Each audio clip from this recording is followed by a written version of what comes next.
All right, we is online. And Send the message. Broadcast. got to share. Yep, YouTube is happy as usual. Sharing.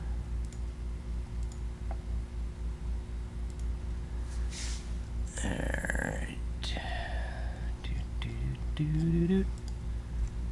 Okay, there is that. Nice image, of course. What else do we need to do? What do we need to do? Let's get the chat function. Lobby chat. Voila. Alright, so welcome everybody. Maybe we'll get the YouTube chat going too. But all in good time, so it usually takes us a couple minutes to kind of get really into it here. But here we are. It's been a few weeks. We've had a little bit of a break, I guess you could say, just the work schedules and all that. We are still going strong with the series. Basically winging it every single time. At most we discuss some topics for a few minutes before, make an outline of some sort. So this time we have decided to kind of go back and do a little bit of a from the top, like for anybody new, just to try and give a big picture context. And also to repeat the picture in light of new sort of developments since the first time we've introduced it. Of which there have been quite a few. Absolutely, and even as we go along, it seems like new revelations or insights come just from talking it out, right? That's why you can't really plan for it, which is tough. Mm-hmm. So this isn't a traditional product per se, which is why we call it the dev meetings, development meetings. So for the context today, we wanted to start out with, I guess, giving an impression of what kind of a problem are we trying to address. And of course there are many in society, but one of the things that I noticed years ago was that people don't seem to have any capacity to self-organize or work together meaningfully, more efficiently, meaningfully. And so you have people learning lessons and they keep them to themselves, for example, or knowledge gets lost because it's not passed on properly. There's not an easy way to, like, even though there's a credential system that gatekeeps knowledge as well. Right, that's a whole other problem. So we do have the internet, which has more information than you could ever know what to do with. It's almost yet you can't trust anybody on the internet unless they have like the appropriate credentials. Otherwise, you're just spreading misinformation. Yeah. So how do you trust the information? How do you trust the source? How do you navigate this world where there's so much information, so many different sources, and to me it seems like this responsibility is kind of being forced on us because our leaders or leadership or whatever doesn't seem to be able to take care of what they're supposed to be, and they don't recognize what they are taking care of. They can't. So this is a whole other problem, I guess, but it's all interrelated. It's going to be brought into more perspective as the conversation goes on with the upload portion of it. And as time goes on, we just see this more and more, that a representative who's representing, like, we can only represent ourselves. Somebody who represents you far off, they think of them as you, like, you don't know what 1,000 people are thinking or what they're doing or what their needs are, this kind of stuff. So I think one major issue with the way we currently organize society is we are giving off all responsibility for many and everything into the market. Yeah. Which creates a situation where it's populism that actually rules what happens, and populism doesn't necessarily align conceptually with living itself. It just aligns with whatever is emotionally satisfying. Mm-hmm.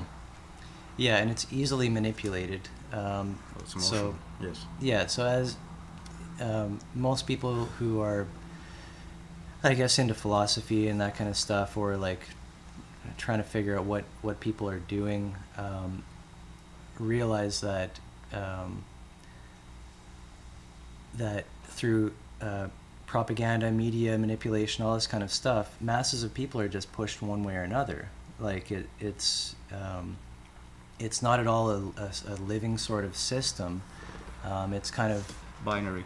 yeah, dead and crusting and dying, and that's why we see all by this. By binary, I mean like things are either yes or a no, and there's never room for the gray area, essentially. And if there is, it's always temporary.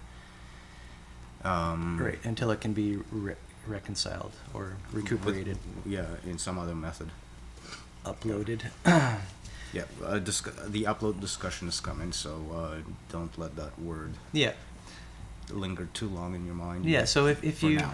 if you look into these, I guess, organizations and community-minded networking type people, there still seems to be something missing, and so I guess you could say that something missing is what we've been trying to drive towards. The way that we're navigating the world as a society is very Arbitrary. very and just dead and dying, I guess. And Well, it's entropic. There's lots of ways to represent it without any significant, meaningful difference between them. Which a lot of people, I think, associate with existential angst. In that all of these conceptual mechanisms that we have to cope with just being alive, or the concept of living in a seemingly mechanical world. Yeah. mm-hmm. We've had to do a lot just to cope and just to live. And in the idea that so many different explanations amount to basically nothing is what's really what I'm saying is driving the existential angst. I'm not saying that there is no meaningful representation that can avoid that, though. Right. It's just how it seems to happen when you don't have a core sort of like DNA-like structure to your conceptual thinking. Mm-hmm. And to the units of society, us as individuals. If we don't incorporate that. That's what I'm saying, as a kind of a DNA conceptual model, in that you can incorporate both living, non-living entities within the same framework and not necessarily cope anymore, but rather interact. Right? Because the problem is that if all you're doing is coping, there's no room for meaning. It's only a matter of survival, not living. And survival is mechanical, which is why it feels rather empty. As a living being, survival does not seem to be the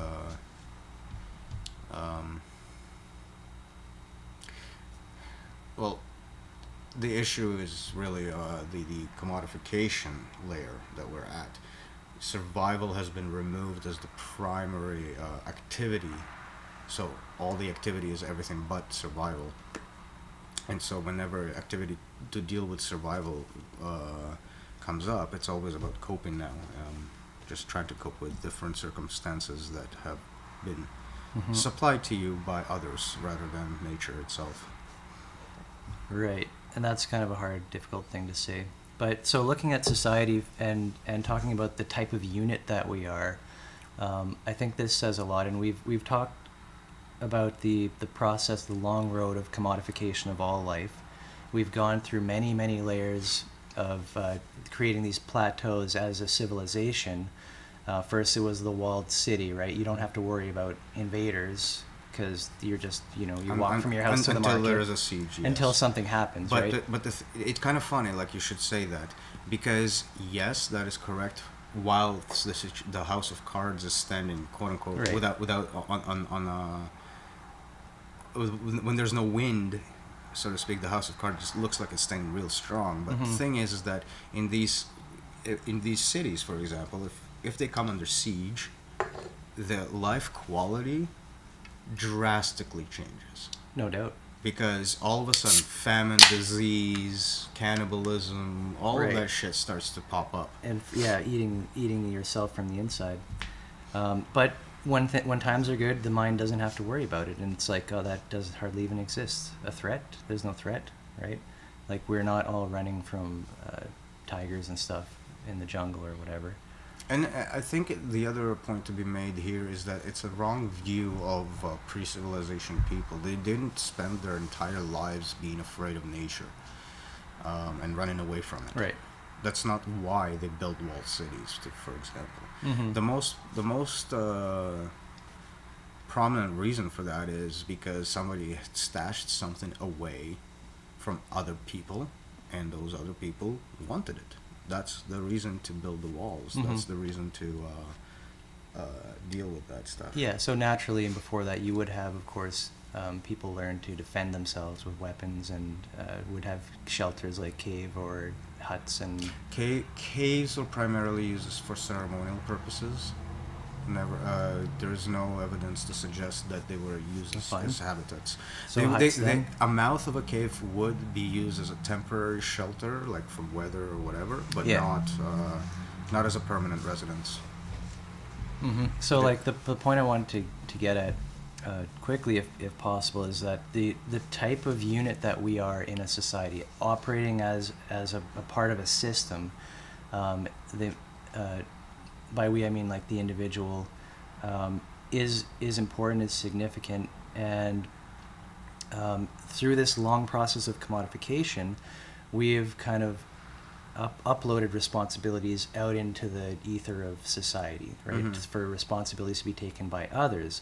That By leaves responsibility, you mean activities that we would deem to be normally pertaining to everyday life now have been removed from everyday life and are being paid for, essentially. Right? On the market, yes. Right. So this is where you get the situation of people going, we need those what do you call them, the workers, what's the... Peasants? No. Essential. We need the essential workers, because who's going to clean my toilet? Like, phrases like that have come up in recent times, right? And it's a really interesting question, because normal people would just interpret that as like, well, you are supposed to clean your toilet. But we are so far advanced along this process, and there's entitlement built in. There are people that cannot fathom the idea. Mm-hmm. Yeah, that's what our current system supports, and so all the way up and to moving the point, towards, not only supports, trying to move towards. It's trying to remove the dignity from the activity that has to do with actual living. Anything to do with actual living, like, for example, taking a shit. It's probably the dirtiest, worst thing you can possibly do. You need to hide away and into a little cave somewhere, and with your phone, and be isolated from society for the rest of the occasion. Not that nobody needs to see me shitting. I'm just saying that the concept of taking a shit is so far removed from the concept of what it is to be alive these days, that it's looked at. It's looked at as a foreign act. It's looked at as something that happens outside of the realm of of actual living. We can't stop this from happening, so we're gonna make this this place that you go and hide away, and close the door, and then there's a spray afterwards so that nobody will know. To ensure that nobody knows that a biological function took place, despite the fact that, it's the same function that we have with landfills. Right. So we've been progressively disconnecting ourselves from the world around us, and we're even at the point where I like to bring this up,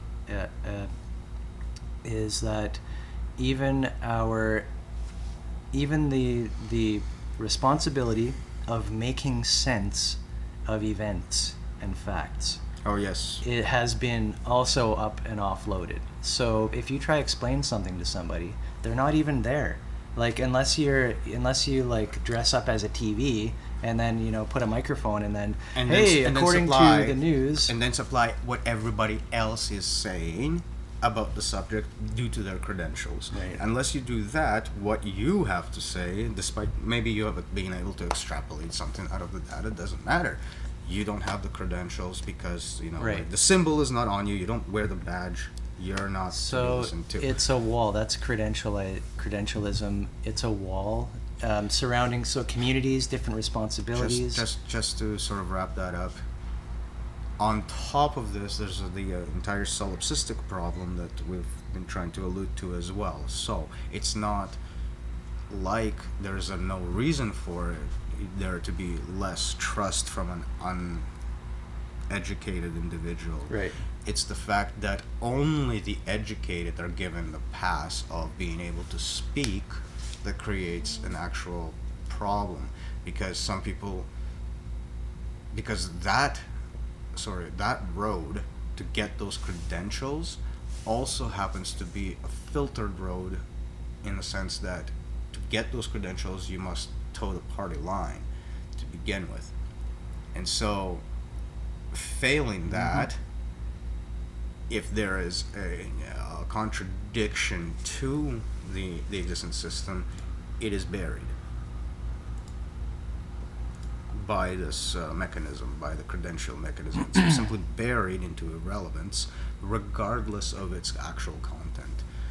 Yeah, so like you could maybe you didn't pay your dues for the year, and now your credential is gone. Too bad.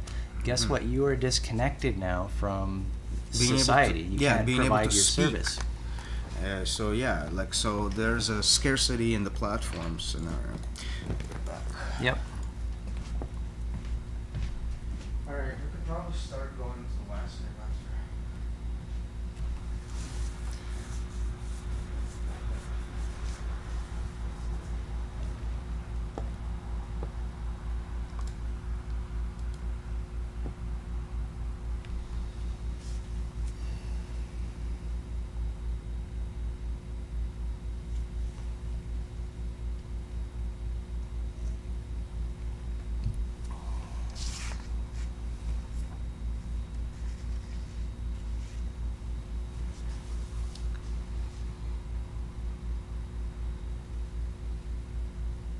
So the question is how to organize people together when you have this sort of void, this emptiness of capacity and responsibility, as well as distrust for anything outside of the system and all that kind of stuff. Everything is kind of funneled into the one official way of doing things, which is very obviously constrictive, sometimes for good reasons, and in many cases for, you could say, bad reason, I guess, in which case the processes simply aren't allowed to happen. People aren't able to communicate and connect with each other, to collaborate as a community, to work together, share.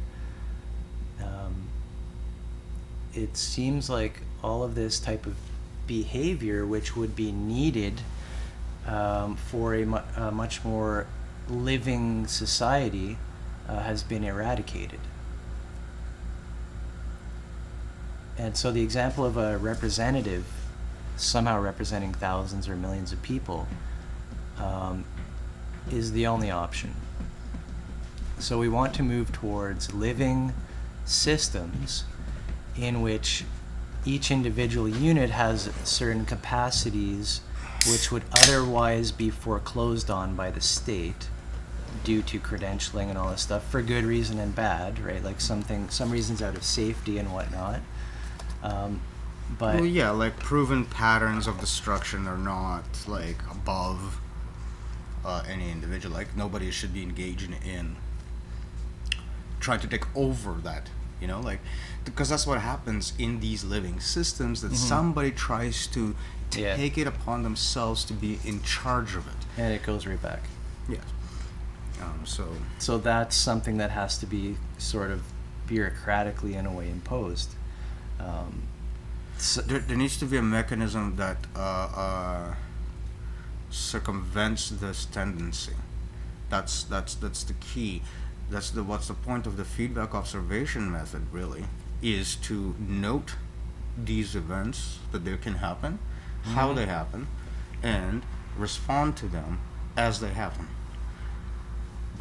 And the proper response would never allow it to manifest itself over and build itself on top of the natural system. Rather, it needs to be dissipated back into the fold of the guild. Right. Which is kind of totalitarian in a sense, but so is nature. Yeah. So another like it's really hard to kind of express the absolute potential that we have. A system that utilizes all of its units and processing power to sense and make sense of the world around it, that's like multiples times more capable than a system where you have one dictating the whole, right? Like an authoritarian dictator, like centralizations. Yeah, something we see in like totally inefficient. Something we see in empires, or efficient at certain things, such as profit. And there's a reason why we don't see this in, say, smaller tribal communities. It's if history serves me correct, one of the main points of conflict that arose with native populations during colonialism is that the chieftains often didn't impose an authoritative stance on their tribe. So whenever the colonial leaders met with native leaders, right, the colonial leaders spoke as if their words were law, so that they felt like the word of law is the guiding principle, whereas these chieftains would often come back to their tribe and actually try to negotiate with them about what the next move should be. Yeah. And as the colonials observed this, they've taken that to mean that these chieftains do not hold any respect actual for them power. or power. Therefore, whatever they said was negligible and not necessarily binding, and they just took them for a ride, basically, and broke every agreement possible, and destroyed the population in the process. So I think that the context we built up in this live stream series really, I think, paints a pretty big picture of where we've been, what we've been through as a civilization or whatever, and really the void, the gaping void that within, that everything's been hollowed out and scooped out, all responsibilities go out, and you simply have a job, and getting money is all you need to do to be okay. And so, and this is this is our unit of people who we have to interact with. So now if we want to build living systems with people in a peer-to-peer manner, in order to unleash the absolute abundance that's available when you have sense-making happening everywhere. The idea is to get the people that are not aware of all of these interactions to at least have a language for them to become somewhat capable of noticing the underlying mechanisms that are being that are at play, and the idea is to capture the universal set so that it doesn't matter what the personal circumstance is so much so as the living condition that is recognizable regardless of that. And we're seeing that's what the plateaus do. They are capable. not capable. They are meant to help with with judging where in the progression of the commodification process something is landing to become the market machine. Because regardless of which commodification plateau you're on, it's a market machine that's interacting with other market machines, right? So the numbers game still works. And so it doesn't matter if a society is quote unquote primitive or quote unquote advanced, so long as the market stands between them, there is no fundamental difference in their operations outside of the quantifiable amount of unnecessary suffering. So in this case, we're just looking at Huxley versus Orwell again. Is it enforced by physical force, or is it enforced via spectacular drugs? One way or the other, it's the market machine selling things to things. Right.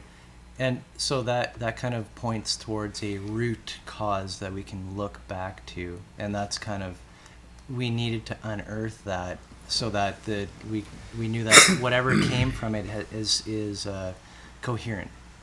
That whatever model that we're putting together of it, that it speaks to that. It speaks to every problem in some way. Right. Even back to the very beginning. Right. Mm-hmm. Yeah. It's and yes, regular. And the claim, I guess, would be made here is that from systemic perspective, these issues are all actually disconnected.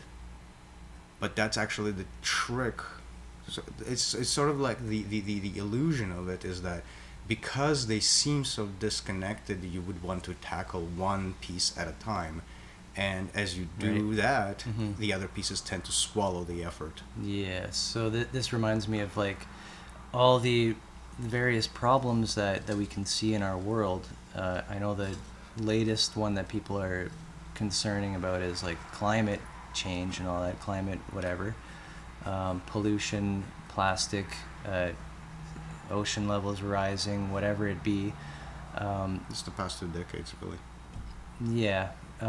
But it doesn't matter what it is, if it's like civil war, race war, like any kinds of things that are coming up. This is all like, it's all connected to the same root cause. And here's one way to see how it is a root cause.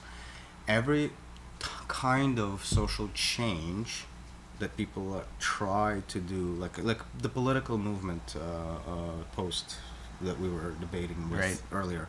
What the problem is that anytime you try to do any kind of social change, ultimately you're ending up stepping on the toes of somebody who's just doing their job, right? Somebody who is making money in order to live, to subsist, and eat, and like have an apartment, whatever. So it doesn't. So this is the problem with trying to tackle anything in the system piecemeal. And how it recuperates that effort immediately is in that as soon as you go out and venture and try to change do a social change, you step on the toes of regular folks who are just doing their job, who have an obvious reason to oppose whatever the shift is, simply because their ability to have recourse in the new setup is diminished.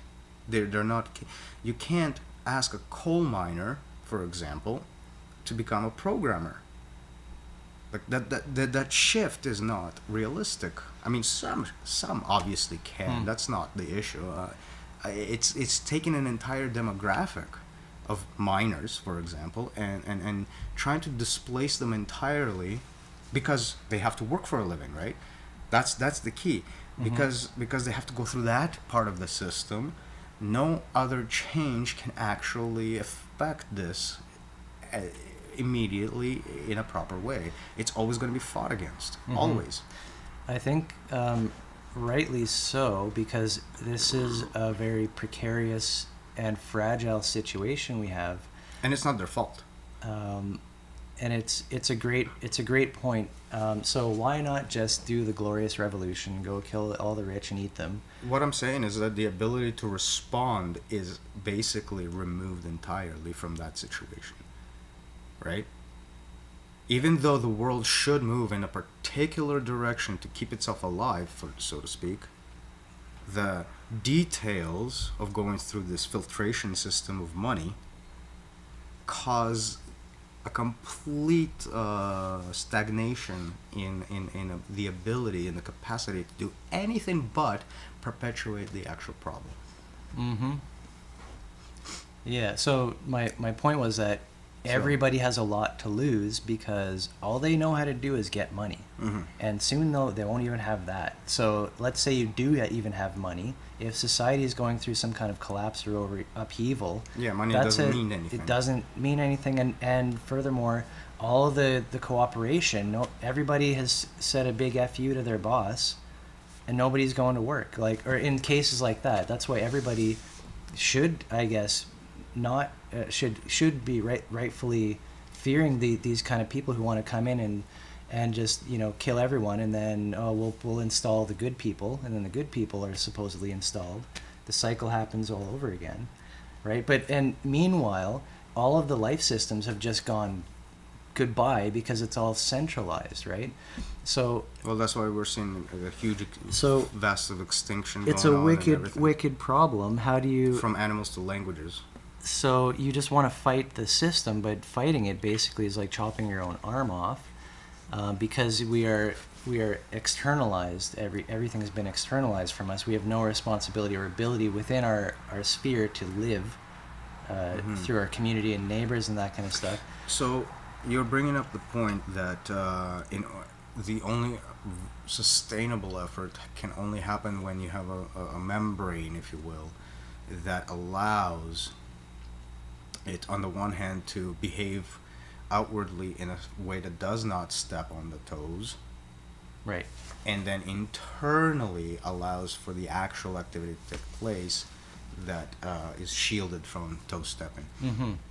And so we are seeing this happen, but in a very unorganized, disjointed way, where people are basically corporations of themselves, acting out to just try and get the community together and like, hey, let's do community gardening or whatever. Like, let's try and think of things to become more self-sustainable. So here the problem is that because the methods are systemic, i.e. resonance only, rather than upload-download kind of mechanisms are taken into account, right? Because there's nobody talking about, okay, if you need to do all of these, but how are you going to get all the stuff to do it with? Right, like the next layer below, the next layer below, the next, like if you don't have the money to participate in the community, for example, how is that going to happen with this person? There's always these like little tiny bits that get in the way, and that's the stacking up and down going on. Like, how are you utilizing the system that's in place, the plateau that's you could have all the knowledge in the world, and it's like, but you don't have money, or you don't have friends, or whatever. I have a thought on how to make the plateau a bit more palatable, and it has to do with my little demonstration of the cosmic landscape, taking a flat surface and seeing stacks rise up and down. Each landscape, like each flat surface out of which they rise, is a plateau it's a commodification plateau, meaning the pieces, the linguistic pieces, the conceptual pieces that can be brought together, right? They're limited to that plateau. So on our plateau, for example, it's like time management and thought management. Like, what do you use your brain for right now? Are you processing somebody's social media? Are you like, that's how they're targeting your time, by saying, okay, you need to spend your thought process here on Facebook. You need to participate in this. That's like that's the plateau. So now we have like these time bits and schedules and whatnot as the arbitrary pieces to put together. It's like, what do I schedule? What do I do next? So that's the plateau we've got to work with. From there, you build your stacks, if you will, mentally, to lay over the happenings based on the conceptual world that you're living in, of which time is being managed. So that's the important bit there, the connection between the two.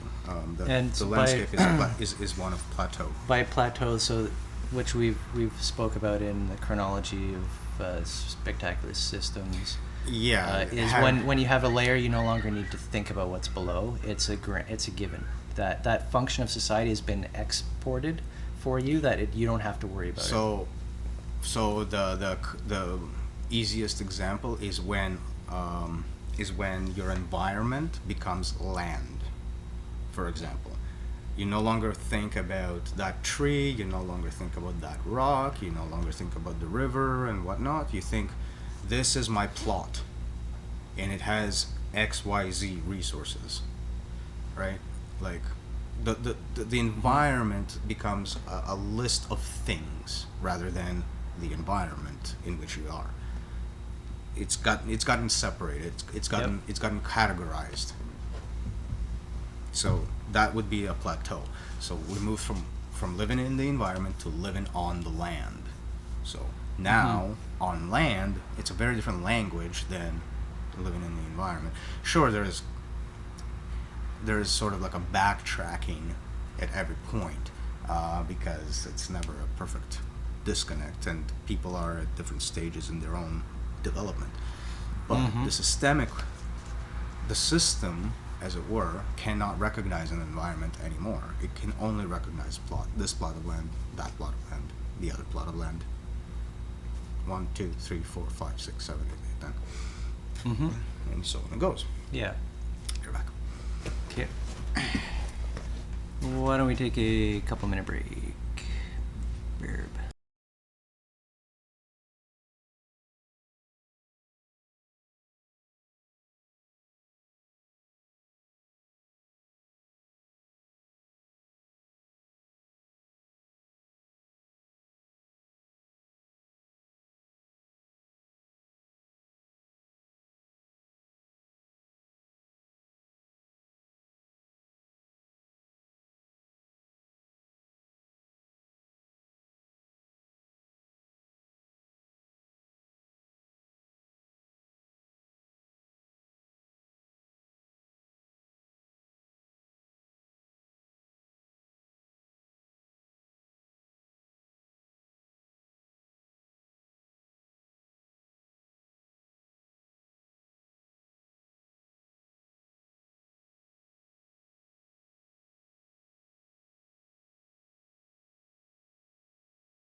Lay down. Very correct. Because It's like reference it. It's like switching axis.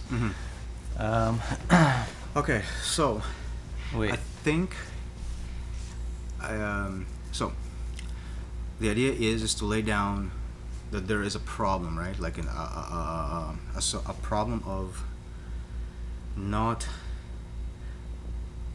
taking into the social strata enough of the individual strata of the organism itself to account for its well-being, so to speak. Right. and this is the strange loop. This is that layering in these stacks. For example, the social has to take care of the individual the social. So like the individual has to learn how to do institutional processes correctly in order to, whether it's civil service or to live within the confines of the so that we don't itself. have, and this we can see manifest as a disease, and from this root cause of continually reifying what's in our mind and essentially raping everything around us without any kind of feedback coming back. All right, two terms right there that we want to go into really hard. We're gonna add it to the glossary. Yeah, pretty. No. I like the way you put it out there. That there is rape going on, and we'll get back into that word in a minute. By minute I mean arbitrary. Yes. Yeah. An arbitrary minute. So that's an element of the interaction, and this is where I wanted to go a bit more technical. So we've laid down the kind of problem that we're facing, that we're really trying to hone in on, and specifically, the social structures have. I wouldn't even call it a hard time. They're not having any time in trying to compensate for the living structures that they're built upon. So much so that these kinds of things are getting ignored as much as possible. Right, and all we can do is cope. It's called cost offloading, like offloading the cost. And what that means is that corporations are effectively legally bound to remove as much expenditures as they possibly can and not deal with the consequences of their actions. Right. If it costs money to process pollution rather than just dumping it. Right. If dumping it is illegal, you better do that, or you're in trouble. And then you hope for another business to make money off of dumping, getting rid of that pollution. Fixing the dump later. Which has literally there's no money in fixing anything, therefore it doesn't happen. That's like one of the bigger lies of the corporate world, in that any problem down the road can be compensated by yet another corporation. It's a perpetual cycle to build the corporations, but it's not a perpetual cycle to fix anything. It's just causes more things to be corrected, ironically. Right. So we're having this massive disconnect in which we're feeling like we're being crushed by society and all we can do is cope. In the same way, and we were talking about how the model we're using is applicable at different scales, and that's one of the things that leads us to confidence in that it's useful, is seeing it's working in multiple scales. So on the individual scale, and its ability to subsume that activity regardless of the scale. Like the model tends to account for this regardless of which point in the commodification process we're at. That's all I'm saying there. Yeah. So just to point out a quick isomorphism here. As society crushes the individual, so the mind of the individual crushes its own body, right?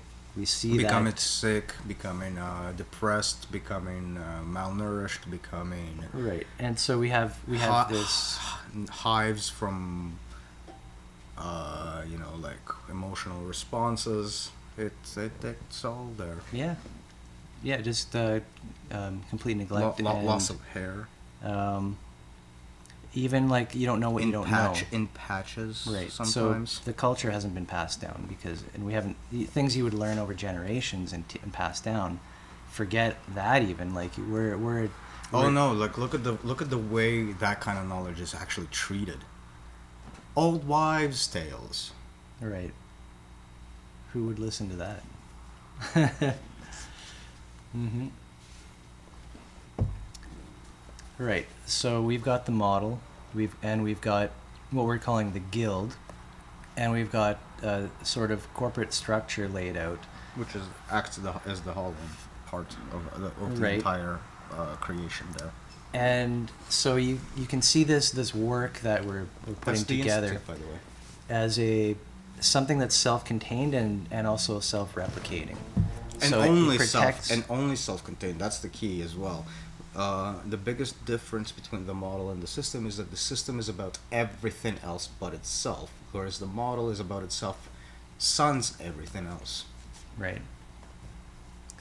That's just a relationship that's worth taking note of. Yeah. So like as far as like activism and all that kind of stuff, you're gonna look at this kind of work or see people doing this kind of stuff or peer-to-peer activities and be like, that can't do anything. I'm just gonna go march and protest and like destroy some stores or whatever, right? This doesn't look like this is the work, but it is. This is the I think work you're conflating itself. a couple of things here. Probably. Yeah. So the political getting swept away in politics. The marches were generally peaceful. Mostly peaceful. There's been a few instances of false flagging for sure. Like Happens all the time. Most flags are false flags. You'd actually see like white people, like white as fucking snow, smashing windows in the middle of a black protest, out of nowhere. Yeah. So there's that. Yep.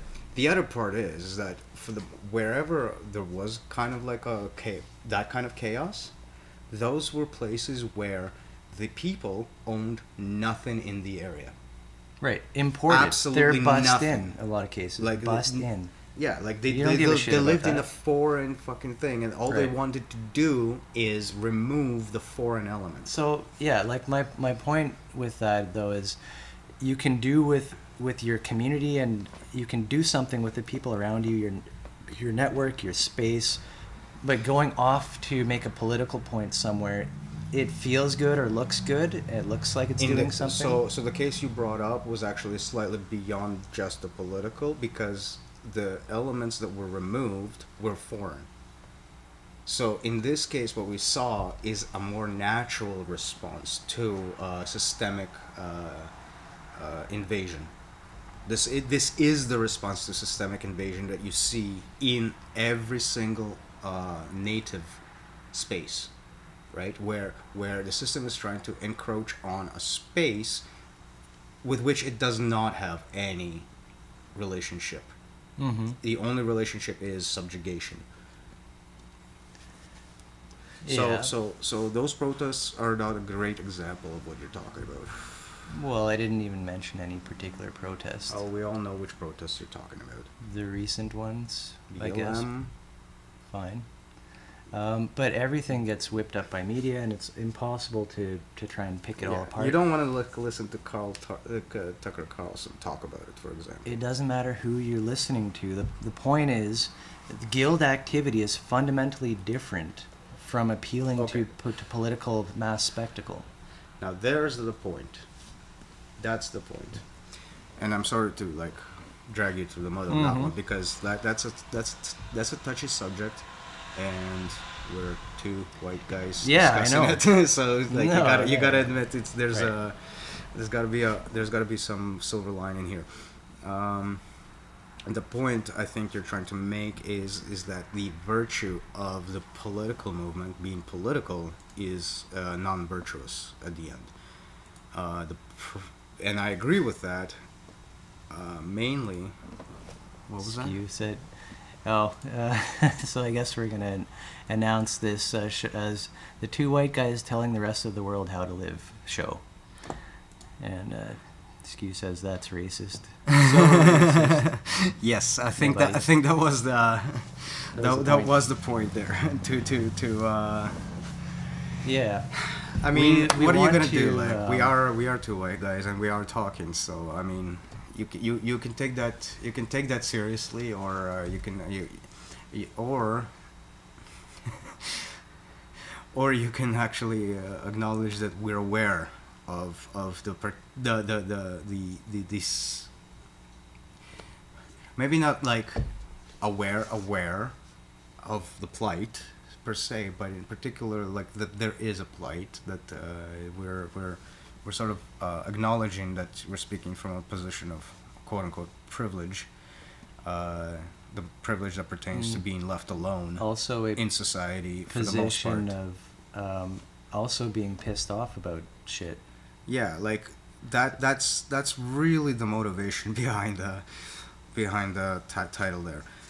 So just so we're clear, it's not a matter of actually believing that those words. It's more of like the acknowledgement that we are sitting and discussing this as individuals who don't necessarily deal with a plethora of problems that others do simply for being born and different. That's also the luxury of the upper class, so to speak. Not that we're upper by any scale, or middle hardly even, but I'm straddling middle. I'm straddling middle right now. So, but that gives us an opportunity that many people don't have, who don't have a voice, right? So the fact that, like, I can't say that we're hooked into literally every person's story on the world. Oh, no, and we're not their voice either. We're a voice that, strictly speaking, about what we've done to ourselves and to others. So that's more from that perspective.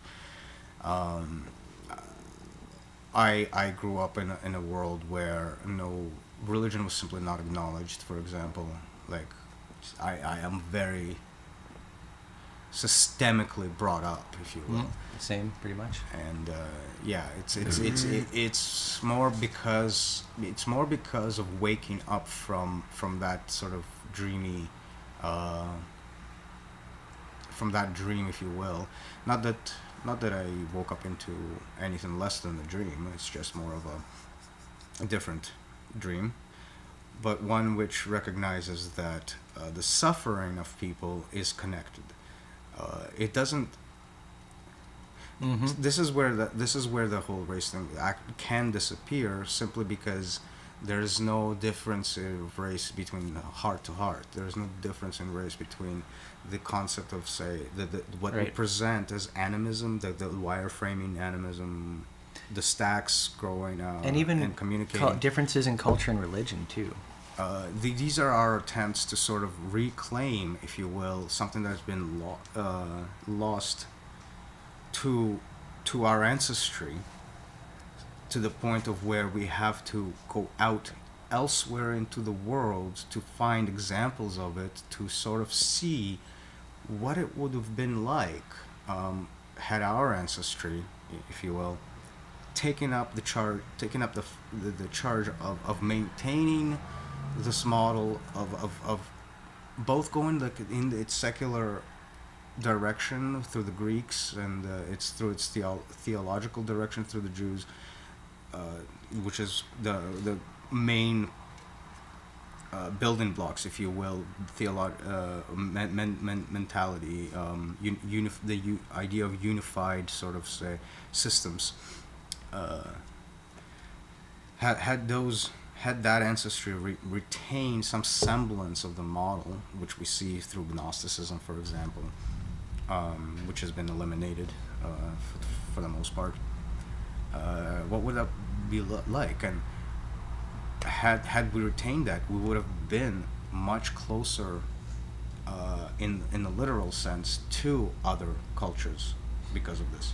Right. We've lost that, and so sitting here from our privileged position, if you will, is simply an attempt to find that again and go back to those, go back to the same humanity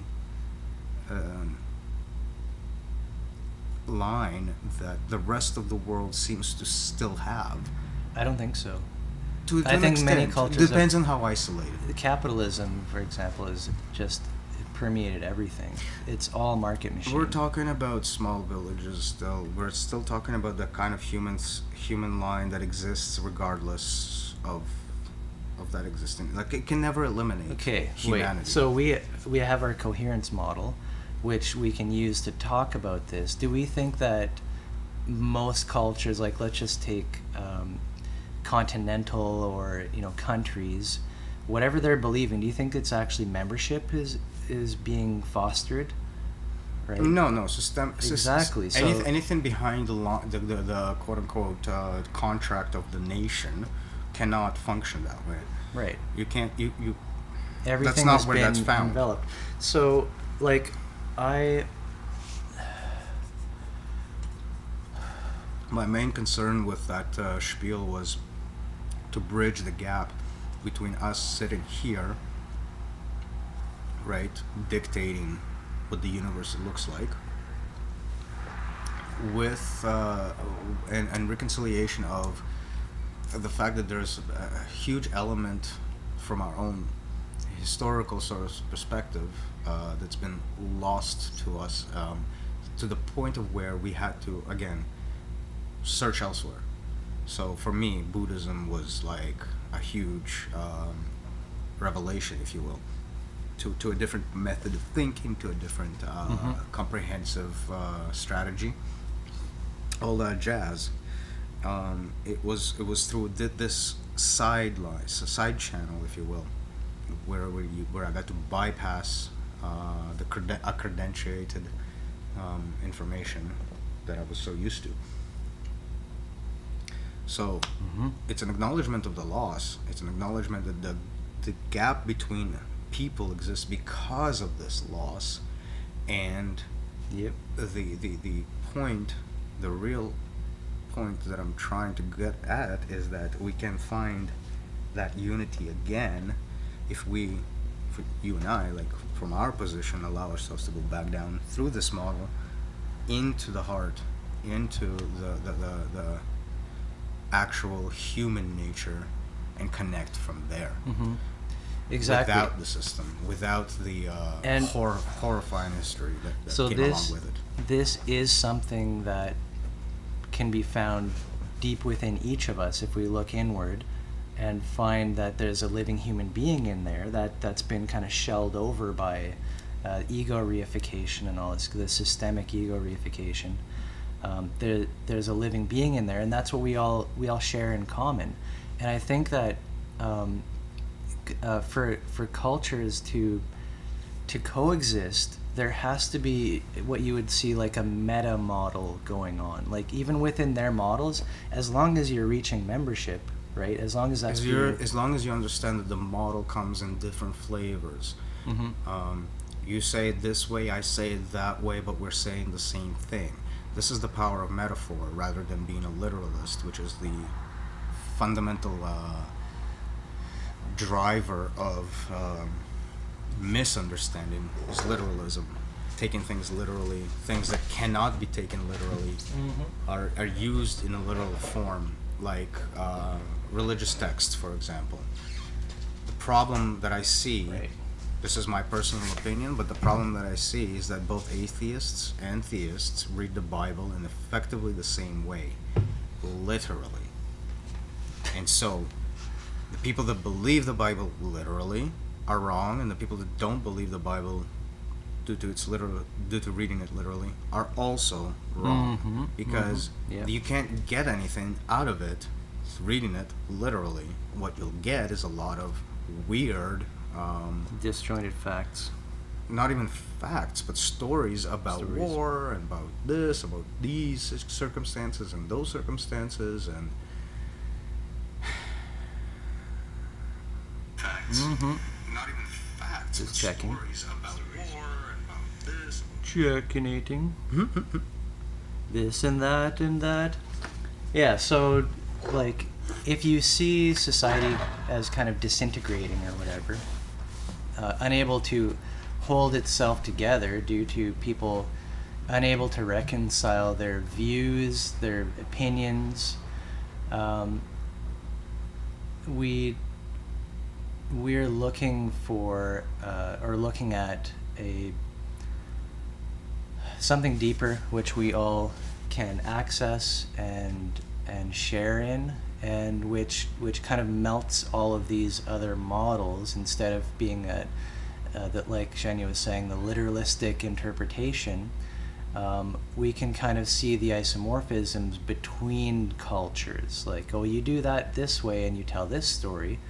Well, we also do that, but we tell a different story, and there's a connection to be made. But also when interacting with each other, a big one is like what we've talked about with empathy, and how people tend to empathize with the external artifacts, with the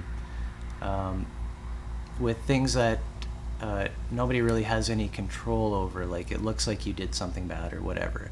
We'll empathize with that image of the bad thing being done and saying, oh, you shouldn't do that, right? Why would I tell you not to do something? Because you're an extension of me. I'm empathizing with you by smacking you or hitting you or whatever, the whole range of responses, right? To try and control you as a limb based on what I've seen, right? But the unseen within each of us is that the running narrative, which is ongoing. We all have the narrative running within each of us that we can empathize with to each other, and this is kind of a core, more of a core of who we are, and an ability to see each other. That, okay, I understand that looks wrong, that happened. I wouldn't have done it, but I'm not going to empathize with that and try to fix this body by hitting it or yelling at it. Have you mentioned artifacts? Yeah. Okay, so the idea of artifacts not being recognized as something of myself.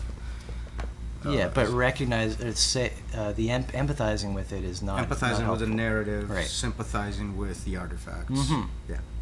Yes. So and this is kind of just another layer of the model that we can use as an example to help understand how does this actually help cultures to mesh together and to see each other. How do we see each other as human beings? Well, what you're describing is what we have always termed the feedback observation tracking method, right? By seeing what artifacts are coming out, we can see what the narrative would be to empathize with, and understanding the relationship between the two, which is a parallel, right? Do you remember that diagram? We have mirrors and parallels. Yeah. This is how we have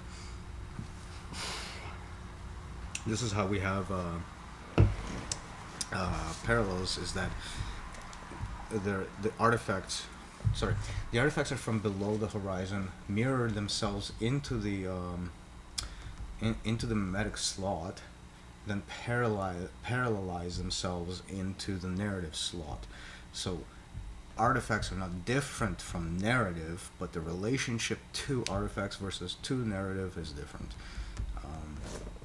They're like one and the same thing, if you will, but on the one hand side you only give sympathy, on the other hand side you only give empathy, and that's the only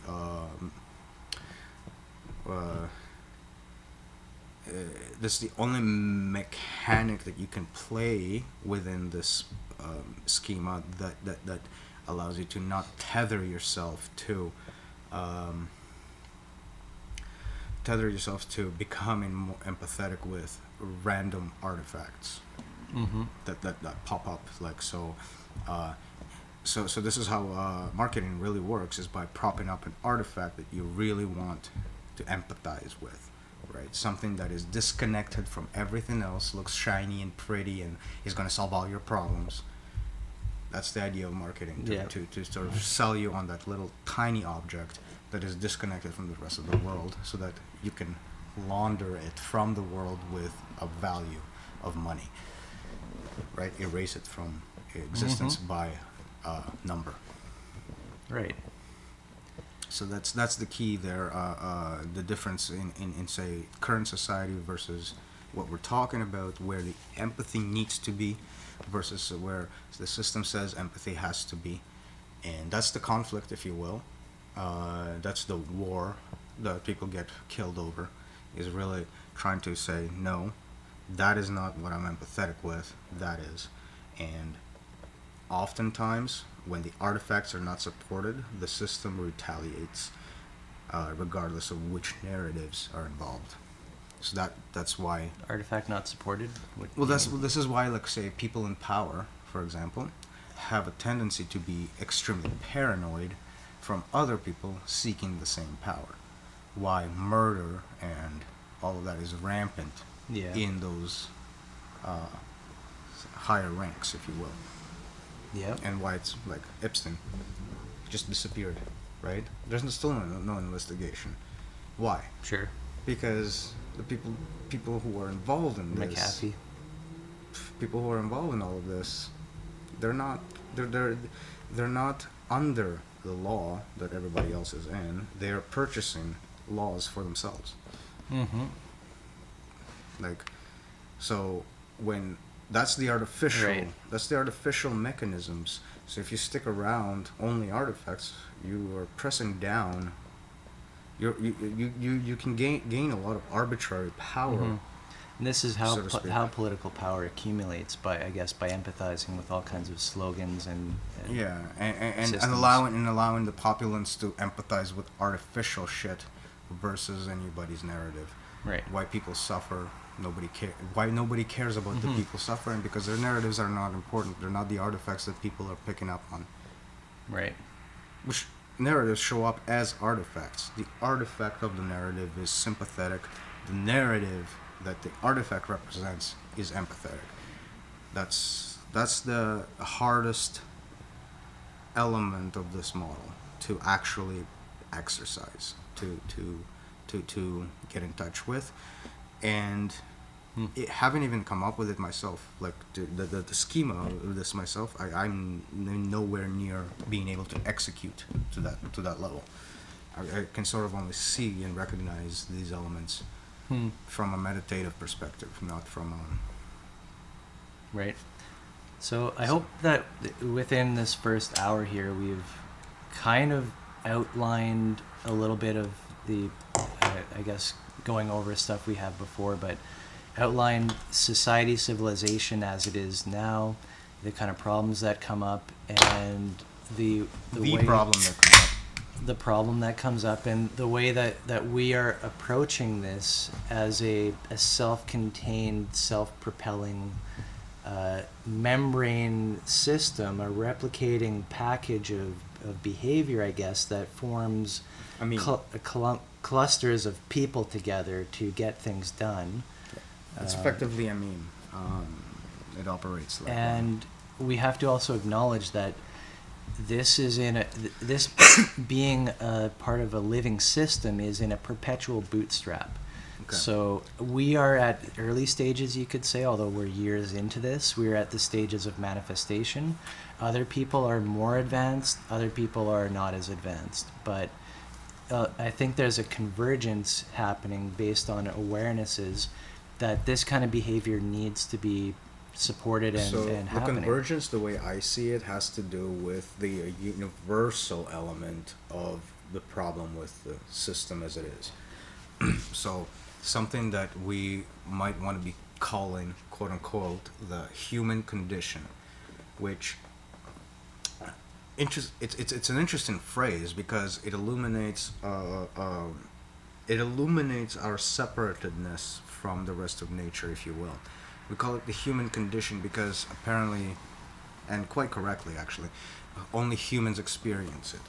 Now, what could that possibly be that's so different than that? What is the nature? human condition? What's your definition? The human condition is that of the domestication by the system to the point of where we are robbed of our ability to grow into actual human beings. Yeah. It's the same problem that you face with an overbearing parent. Right? An overbearing parent is not allowing the child to grow. They're shaping the child in the image of some mold, and the child itself, its growth potential is neglected entirely. The growth potential is what it could be by somebody else. Conceptually, is what's nurtured. Right. Right, and we are in that stage where every single person under the system has been so far conditioned to avoid nature to such a degree that by the time we are cognitive and can speak and can transform ideas into something else, the ideas we're transforming are useless to life. If I could just extend that with a metaphor, growing up as a child, if you remember your parents ever telling you to do something and you ask why, and they say, because I said so. I am very guilty of this myself. And that is the reason. That's the reason. And I'm guilty of this myself. And I've noticed something else about that I'll mention after. Very quickly, extend that into the social context. Does the government ever tell you to do stuff, or does it ever make a policy, but it doesn't give the reason? Right. It's another. Because if they gave the reason, we could think about it and we could question it. But that's not. Let's ignore current events for the moment, because I know that's a touchy subject, especially for you. I don't mind. But you've got a point in that the government generally behaves like that kind of parent. It behaves in a manner of saying, "Why? Because I said so," and woe to you if you can't pay your way out of being told so. Right? That's the other key. Like, there's always other people that can pay their way out, and that's the other element of the system that's really, really disheartening. Not a subject I'm going to get into. Yep. So why don't we take now the time to get technical? Fine. And because we've sort of demonstrated that the problem is effectively that at the top layer of society, the ability of the social system to take into account personal, individual problems disappears. It cannot account for them because it's a categorical system. It tries to classify everybody as something, right? And when it does that, an individual like myself and yourself become classified under an umbrella term that erases who we are and only pertains to the way the system can actually manage it. And so with that disconnection, that disconnection is the conspiracy theory explanation that we have about why this isn't working for us. Like, we're not saying that there is a mysterious actual hand that perpetuates a mysterious actual problem for you to suffer through. Nobody up there cares about you that way. That's not the point. The point is that we're objects. The point is that we're not living beings to these concepts that exist in the heads of those that perpetuate these things. We're not people. We are simply work units. So we're replaceable, and we are not individuals in any sense. So we don't matter. We're invoking animism here. Right. So let's get to the technical nitty-gritty. Animism. The colloquial definition of animism will work, except we are not taking the literal stance with it. Superstitious.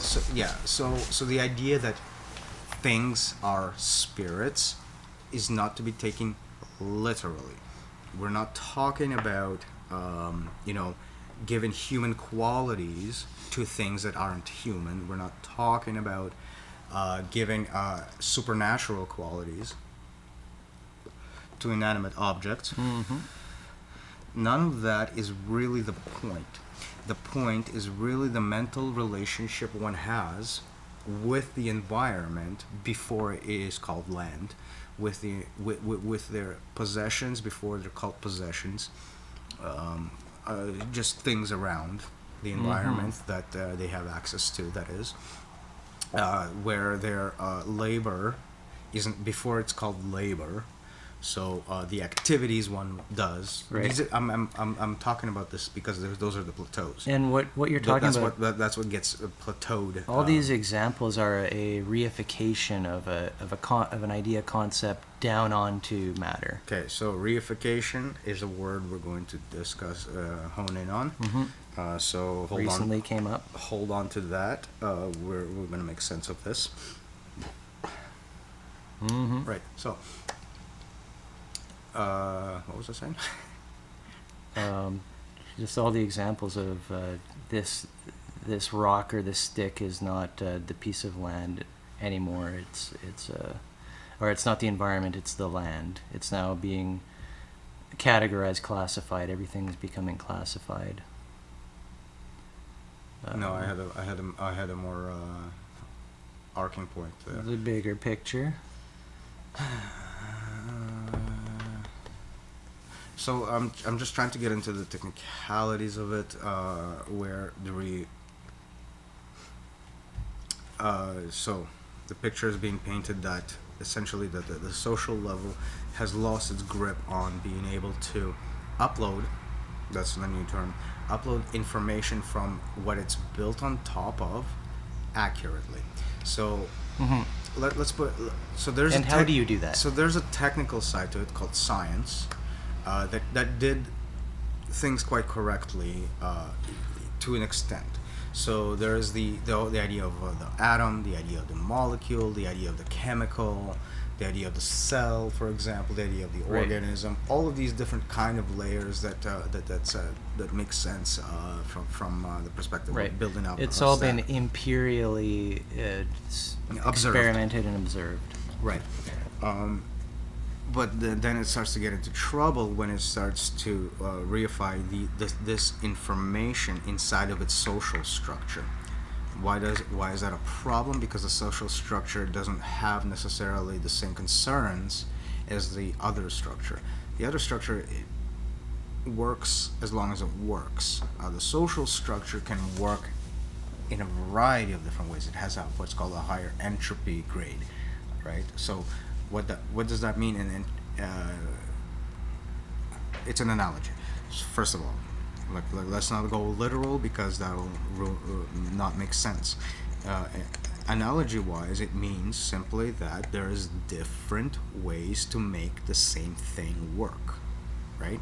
So if we have a higher entropy count on something, value-wise, that all that means is that various things can fulfill that spot and still work, right? So there's many different ways to make a table. There's many different ways to make a chair. There are less ways to make a car than there is a table, for example. So a car, by definition, has to have lower entropy than chair or table or any of those surfaces that we can talk about. And so on the theory goes. It's basic information theory, really. Cool. So yeah. So this is what we're getting at. At the same time, we have what's called not at the same time. This is the same conversation that we had about convergence, like species converge, evolutionary wise. There's only so many available slots that work within each higher level as you go. Like only so many combinations work, right? So what am I talking about? I'm talking about like if the speciation example is really what really explains it to me is when you have an environment, right, and you have a different kind of organism fill in the niche of that environment, and regardless of the origin of said animal, so it could have been a fish, it could have been a reptile, it could have been a mammal, it could have been so on and so forth, they start to converge on a body type, on a phenotype with specific capabilities, ranges, and movements that fit that environment.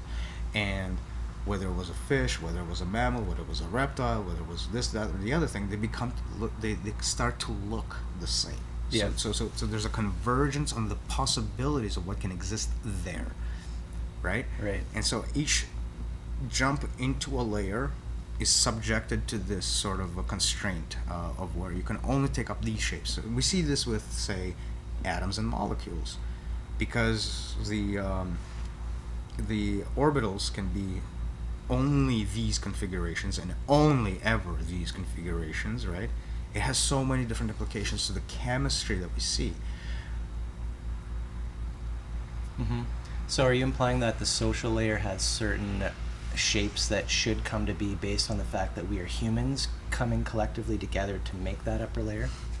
Yes, and I think we see convergences like that in historically, in the way civilizations are formed, they're always formed based on the same principles, right? It's always the feast economy that projects the ability to now have a haves and have-nots, right? Mhm. The people in charge of the field that got lucky, the people that didn't get lucky, and the ensuing conflict on top of accumulation of more and more and more commodities. Yep. Where walls start to get built up to protect people, to keep people out, and conversely, attacking said storage spaces for Yep. loot. The problem begat itself, essentially. Yeah. Mhm. So. An animistic apprehension of from the social down towards the things that the social is managing. That's what we're trying to illuminate, right? Right. So let's back up a little bit and paint our own animism into this using the model itself, right? Mm-hmm. So I'll be right back. Please pull up these two stack, the car picture. Sure. We'll start there. Take a quick break.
We is back.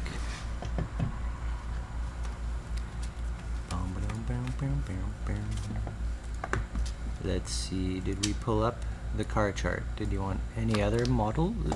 Chart diagram? No. This one will do. No, we're going to talk about the mechanics now. So, animism. Yeah. Oops.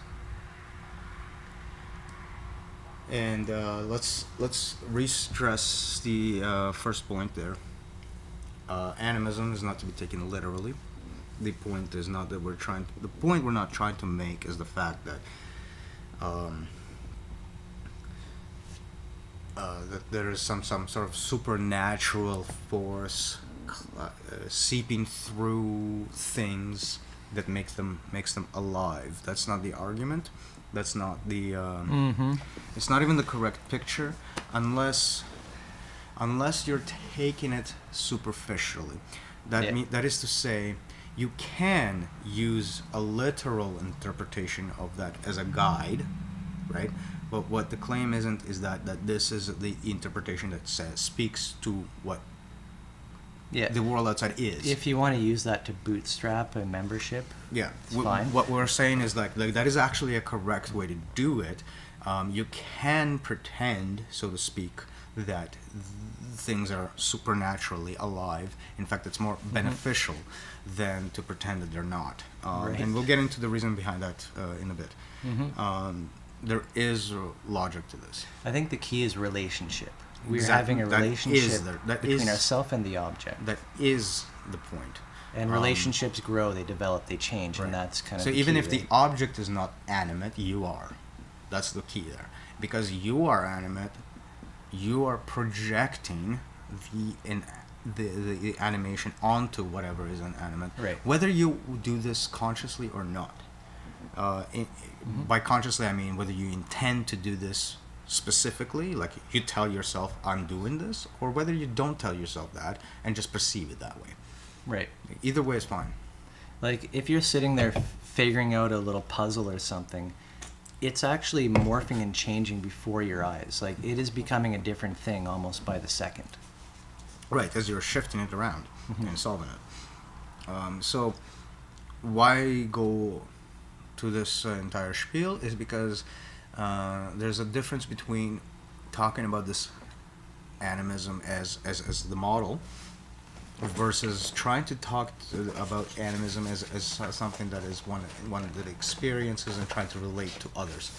Where a lot of the information actually gets lost and manipulated away completely. In that the systemic approach to this will take the experiential portions of it and try to run it through a filter of credentials.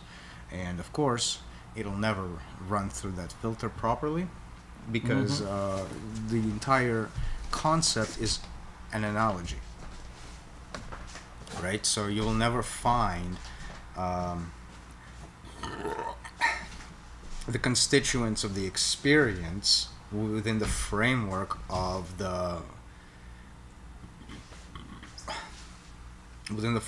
something that tries to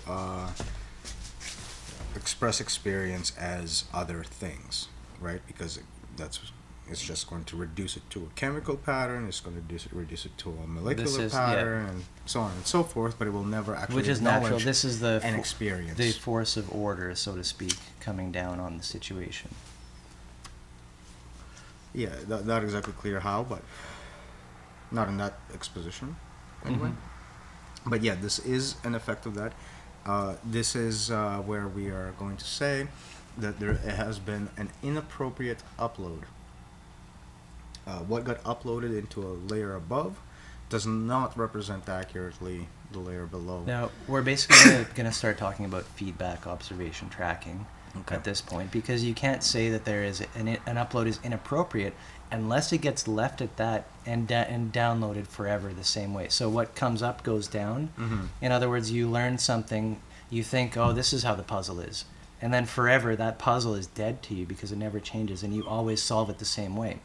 Meanwhile, maybe someone comes up and shows you, oh, you just do it like that, and then it's way faster, and it's like Rubik's Cube comes to mind. You didn't realize that it was it was all along because... Like how human beings solve a Rubik's Cube versus how a machine solves it, for example. The machine cannot actually do it with as... The machine can never do it with as many moves as a human. The human is always less. Yeah. And the reason behind that is that the human perceives patterns that the machine is not perceiving. Right. We don't know exactly what those patterns are specifically. Good example, right? And so what we're talking about with uploading is when something becomes reified into a concept or whatever, an object becomes a thing. So a collection of artifacts or whatever. I'll give a technical explanation for an upload. Good. For example, when you take the constituents of the atom, the electron, the positron, the electron, the neutron, the proton. That's the one. When you take those things as separate things, and then you say, oh, this is now a full atom, a one thing. Right. Like you've changed from talking about its pieces to talking about it as an object. So what you've done is you've created another layer which represents the previous layer in such a way that it carries through into the next layer of calculation. Yeah. So now you have atoms behaving with atoms in this layer. You're creating a plateau. Right. And so through through the scientific method, through imperialism, you can search and search as you may, but never find anything other than an atom that is ever made up out of these things. Or maybe you find out light as an electron or something. This process of bringing something at the bottom layer and giving it a word at another layer, and giving it another word like chemical as another layer, right? That movement is what we are calling an upload. We're taking a lower layer, something, and giving it a symbol at the top layer to be able to refer back to talk it. About it. And then we do this again and again and again, and that's the process of uploading. Mm-hmm. Now, this discrepancy that we were talking about earlier has to do with the fact that, yes, we're doing all of this uploading, but what we're failing to do properly is what's called downloading, and that's taking the information we find at the top and finding it isomorphic representations at the bottom. What tends to happen due to entropy is that the things that get reified to the bottom are messy because they're not accounted for. The activity happens. Science is messy. Yeah, the activity happens. The unexpected results spill out back into the bottom this is layers. It's expected. This is a normal process. It's expected to be able to observe it, but the problem is that what gets observed is highly influenced by agenda. Right? So because it's highly influenced by agenda, what gets actually reified to the bottom layers, cognitively, if you will, is a very small sliver of all the outcome. And all of the outcome is being outsourced to the dump. So this is a tainted process. Right. This is the lack of the ability to download appropriate materials back into the layers to the point of where we don't even know what we're downloading into there. We're just letting it sit there and then see how it affects us coming back up to layers after the fact. Okay. I just need to make sure we're on the same page here because so to me uploading is kind of like the reification of some concepts that talk about lower layers. You're reifying it. Pull up the two order and chaos, the four primordial archetypes. No. Order and chaos, the twig image. Okay. Pull it up. Now, I'll talk to that. Just one sec. Downloading, when you're pushing down, this is a normal thing. You've uploaded so that you can download, right? This is how you apprehend what's below you. Then you download. The trick is that once you download, you observe again and re-upload using what you've learned about how wrong your download has gone. If it went right or wrong, you learn the lesson, re-upload. Mm-hmm. Right? And this is the process. Right, but with an agenda, what gets re-uploaded is completely arbitrary. Right, and it gets tainted and twisted. So uploading and downloading, totally normal, natural. It's not a bad thing. No, it's part of the normal process. The bad thing is when it's disconnected, when you are raping what's below you by not giving a shit how well your download went. Or neglecting the download entirely, which is actually the main agenda, to ignore the download as much as possible and to offload it into other costs. That's the part and parcel of running a corporation. How much of the download can you neglect? Because that's where all the costs are. Right. So yes. why am I bringing up this image? Is because this is an image that displays upload and download. The top is the upload. Right? It's taking something that is perceived as chaos and gives it the categorization mechanisms and overlay, whatever. That is being the upload of like disintegrating the thing. Yeah. The bottom row is actually the download. It's taking that chaotic thing and just tries to say, how does it all fit back into this layer, given all those symbols? How do I interpret it, all of these symbols, this stick, that stick, this stick, that stick, Right. is something that is a whole, an ordered whole in its bottom natural form, And if so, you will. from the perspective of nature, our mind is chaotically spewing shit down onto it. Right. And now from perspective of our mind, nature is spewing chaos for us to order. Right. So our ability to order it and our ability to do so in a way that reflects back the natural order is the key, and our neglect in doing so is the problem. And that's the problem. That's the universal problem. And that is the universal problem that leads us back to the discussion of rape. Why? Why is it leading us to a discussion of that nature? What is rape? And this goes back to the Great Schism and all that kind of stuff we talked about. Rape is power.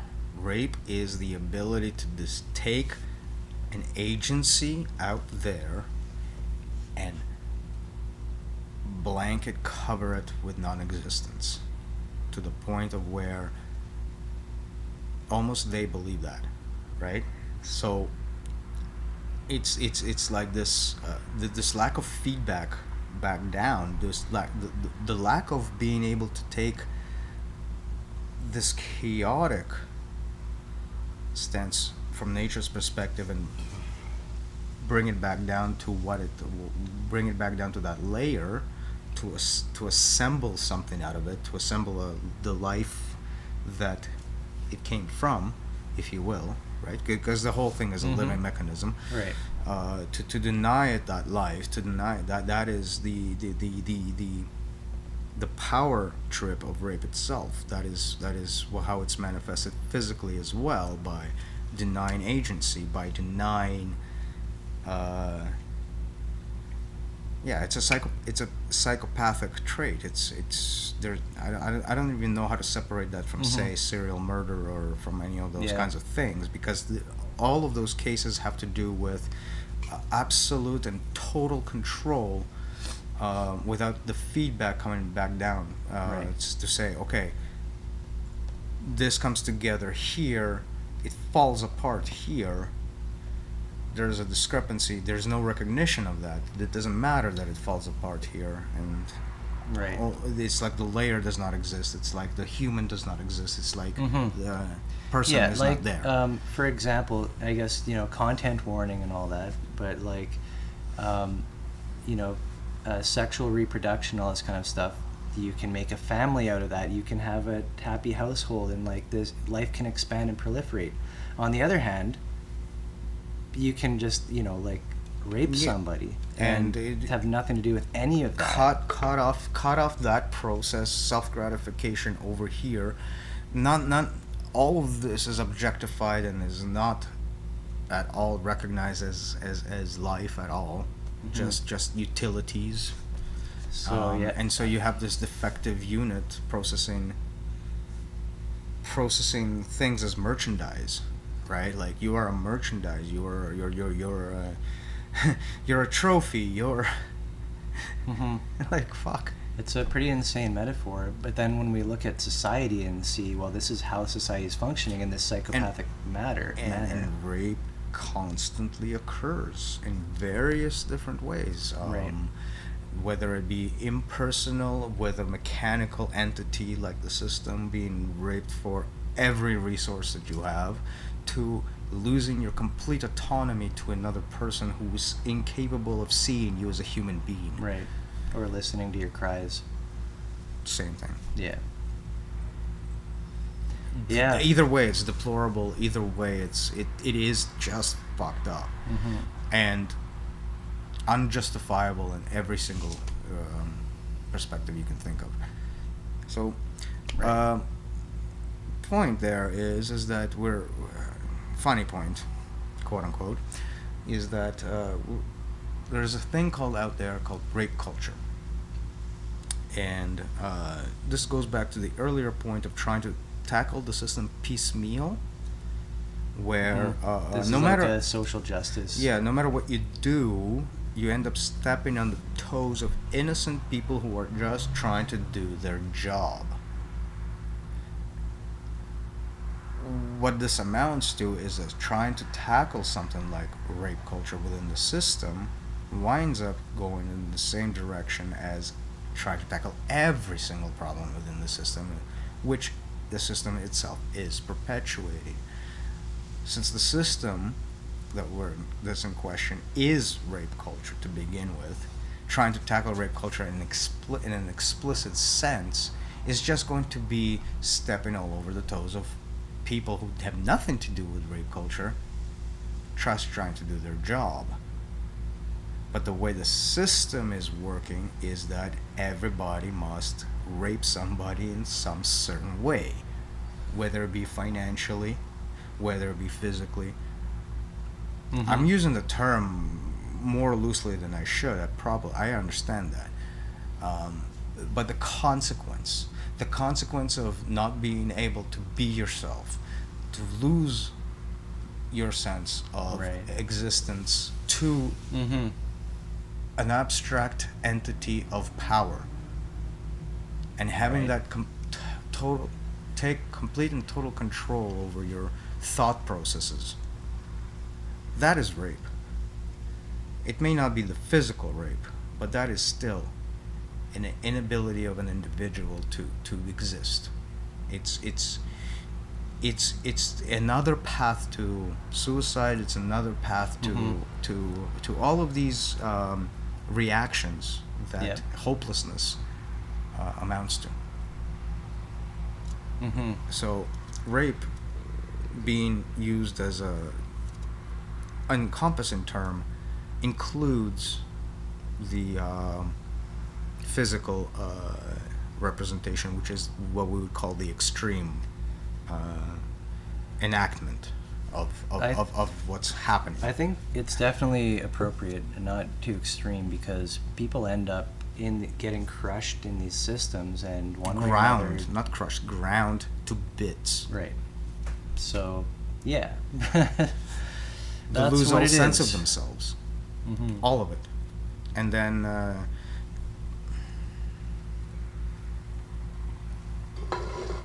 I don't think this. I don't like. I know there's a difference between experiencing something like that physically and only emotionally, but at the same time, Right.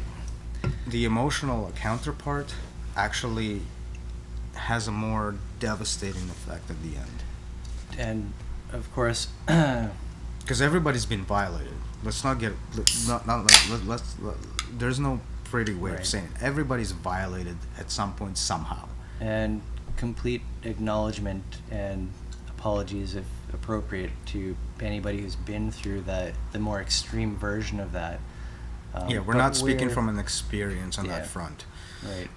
This isn't this wasn't meant to be a discussion of that experience specifically, but the allusion to how that experience pops up given the structure that we have, and that Right. the attempts that we have in trying to remove the extreme occurrences from the structure are what we're saying is are futile, because the structure assembles itself to continue the exploitation, of which rape is an extreme example. The physical one, Mm-hmm. of which physical rape is an extreme example. So it's impossible to try to navigate the system out of rape culture, because it is rape culture. In a weird way, I guess we're talking about exorcism on like a civilizational scale. The demons of the whole world. Yeah, and this is not an exorcism that can be achieved by a simple ritual. This is an internal ritual that everybody in the society must have to undertake in order to remove any kind of like trace of this. Right. So that's the call to action that's never going to happen. Yeah. So like to take it out of that exact framing and say, there's always education. People are always being born. This is the nature. Ignorance is the nature, right? This is why we are raised up, right? Everybody is ignorant at some point. We all are at all points, but there is a potential for correct education, right? It's just not schooling. No. Education and schooling are two separate terms, with education being the guild program, if you will, and schooling being the opposite of that, meant to beat the ability to sympathize with the narrative and empathize with the narrative and sympathize with the artifact. It's getting beaten out of there. It gets conflated into empathizing with only artifacts, sympathizing with. Actually, yeah, it's the exact reverse. You are you are effectively taught to treat everybody else's story as something for you to trade. I trust this guy because they have such and such. I trust this guy because they have such and such, and I don't trust this guy because of such and such. Right? This ability to put identities onto people so that they are becoming categories, so that you don't need to actually connect with them conversationally and only ever work with their broadcasts. So what do you do? Bring the conversation Hi, nice to back. meet you. Nice to meet you. What do you do? You bring the conversation back, and that is the most resistant element of the system. The system abhors conversation. Sure, yeah. Be right back. We gather.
We are back. Hello, hello. So, this all raises the kind of question that what this is all leading to, and is what is it that is we're not seeing, socially wise? What part of the model is being is that What are we that, missing? that you can say intuitively we're all, due to our upbringing and ancestry and all of that stuff. What are we missing? What is the point of this discussion? Why would we even bring this up? Okay, so this is the take. The allusion to animism was there for a reason. In particular, one first reason is that it's something that you actually observe um, in humanity in its natural form. So, referring back to childhood and Mm-hmm. more primitive cultures, is specifically, what we find is an approach to the world that is not taking things as separate objects. Like, you don't separate the tree from the ground that it's in. You don't separate the sunshine from the sky that it's in. You don't separate any of those things. You just take them on as one sort of organic being that you are in communion with. So this is Mm-hmm. where I want to avoid the idea that we're talking about like supernatural things, because the point is not about the um, like you talk to this tree and they do something specifically based on that conversation. Right, We're the not talking about that. superstition We're talking about a angle. communion that has to do more with, like, you understand that the tree is both material and immaterial, and then by removing this tree, it won't exist in this environment anymore, but will pertain to the environment in a different way. AKA, you are assuming changes to the environment as well as just whatever the object of your desires are. Mm-hmm. Right, so this is the biggest disconnection in the relationship we have today versus a relationship that people had, in that they perceive the changes to their environment as something that is fundamental to their own existence as well. So to change the shape of the environment was to change the shape of the tribe, was to change the shape of life itself. So none of these things were Right. necessarily disconnected in that sense, and we find that reflected in their mental model of that world, in that these things were things to interact with by speech rather than by action, which is not necessarily different, but this is where you see the ritual sort of forming, like with the respect to nature, where hunting of an animal also entails kind of a ritual to give back to that same animal, or taken from the environment entails some kind of rituals to give back to that same environment, and so on and so forth. It's an actual reciprocal relationship. You're treating the world around you as much as alive as you would Right. yourself. So Mm-hmm. that's the kind of animism I'm trying to get across. When there's respect, there's attention and care. Essentially, yes, to all things part of the same cycle. Perceived thing, the same perceived reality, the same perceived world. Mm-hmm. However you want to term it, it doesn't matter. Yeah. The terms don't matter.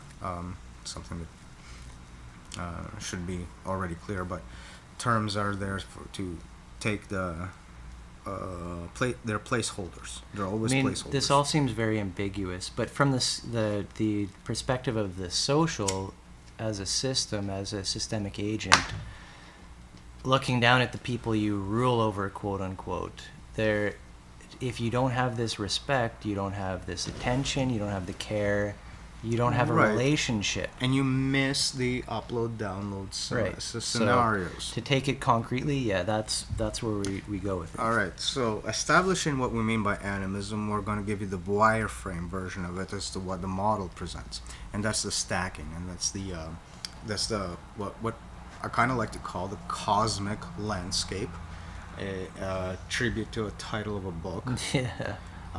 It's a book about string theory, actually, and it's about the anthropic principle, which is also plays a huge role in this discussion. And we did go over this a lot in a previous talk titled something like Entropy, Myth, Stack, Polyverse, something like that.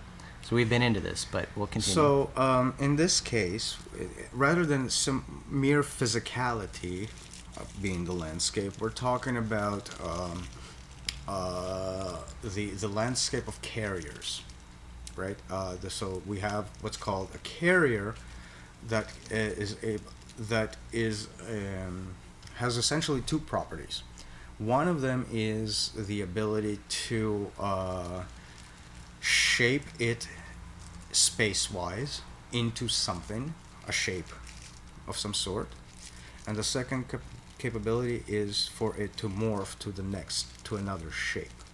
Right? That's a carrier for you in a nutshell. So basically what we're talking about is an ability to take something that has a variance, is capable of varying in some way, then saying certain variances are meaningful and certain combinations of these variances constitute what the meanings are. Right? And so you have what's called a consolidation, Right. in the form of what is acceptable as a variance, and a decay in that how many ways can those variances be patterned together. Decay meaning like it can decay into different variations indefinitely. And this is where we get into layering, and that certain variations become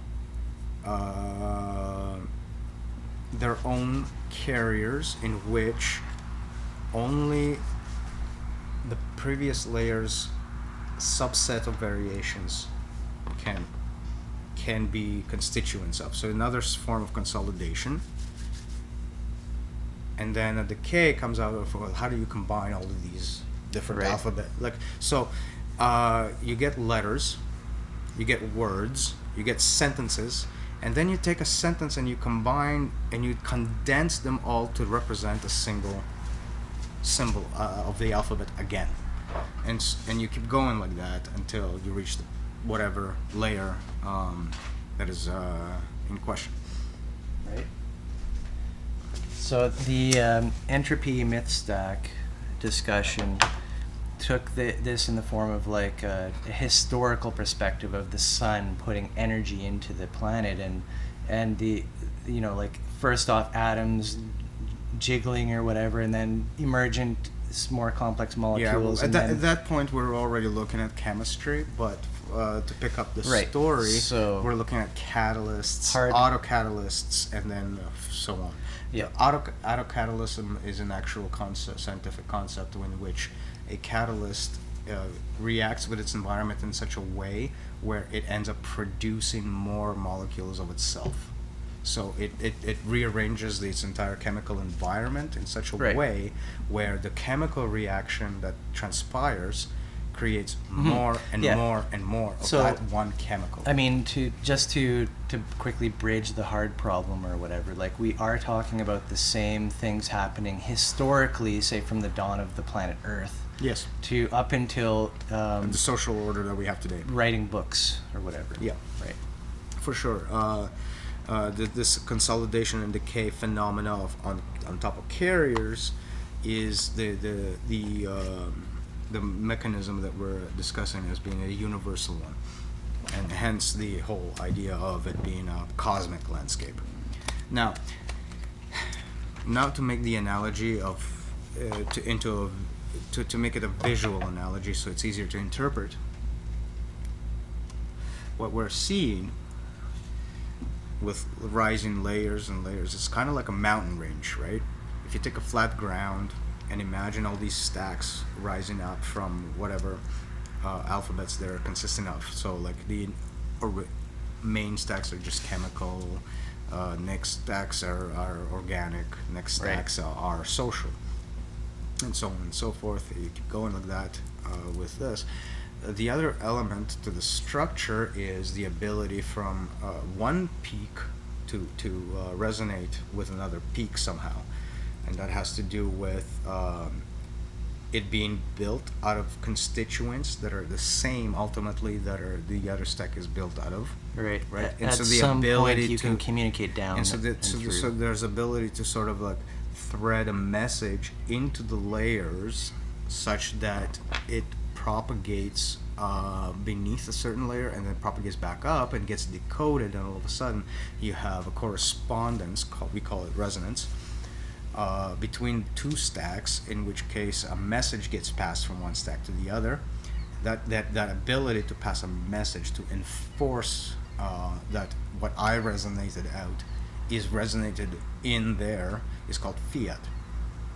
Right? It's just a mechanism. It's just a mechanism to say that because this stack is resonating, this stack is resonating. And just as your vocal cords right now and through the technological stack and someone's ear is on the other side of the live stream, they are interpreting words now. I had English in my head.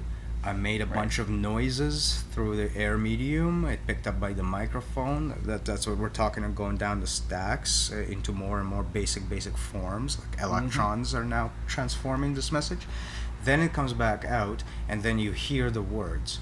Now, at that point, that's the resonance, that's the fiat. It doesn't mean that you've reacted to the words a certain way or a certain in any capacity. It just means that because I spoke, you heard. That's the idea of fiat. There's no further connotation to that word. It's just I enforced the words to be resonating in that space. To a certain layer, maybe even underneath, a certain layer where you hear words, a string of words, and you definitely heard the words. You definitely heard the words. What meaning is made could be on top of that. So that message came below, and then stacking on top of that is potential meanings. Right. Then you have your mythologies ranging on top of that to give meaning to every single word of that sequence, to give you a sense of what the narrative means in order for your stack to actually be able to respond to its content. Now, that content is, another word here is called projection. That's when the content makes its appearance through being resonated via fiat. And what you do with that projection is, of course, is the response to it. And the resonation, the dysmorphic and isomorphic resonation of the stack has to do with both the interpretive element of getting to what is being resonated, right? So if it's like a bad chemical reaction going up the stack, you end up poisoning the person or something, right? The classic example. I tend to go for the extremes because they paint the picture, right? But that's the idea here. It's like to some extent, just having the message rise up the other stack could potentially cause it to destabilize. The other element is that if the projection, right, what it's doing. This is where we talk about drinking bleach here. If the projection to drink bleach is being interpreted as something you should do, you start another process to resonate through the background to give you the bleach shot, and again disintegrating into the stack, poisoning yourself. Again, extreme example, just because it paints the picture. I used a bomb earlier for that reason, because it's easy to picture somebody throwing at a device and the other person disintegrating, right? It's like you can see that image, and as to what it means, as to what fiat is versus projection versus all of these things. Like a fiat can be like throwing that bomb and then boom, it disintegrates from the bottom up, right? The stack disintegrates from the bottom up because the molecules are ripped apart. Right. On the other hand, the person gets the message and does something instead. So we seem to be getting at something a little bit important here, it seems like, which is that the stack coherence is important and should be taken care of somehow. Right. That goes back to the car picture. And I've stressed this point a few times. I'm not sure if I did it clearly. So this is where we see this arrow, isomorphism and dysmorphism, going all the way up to Agent 2. So you see that arrow?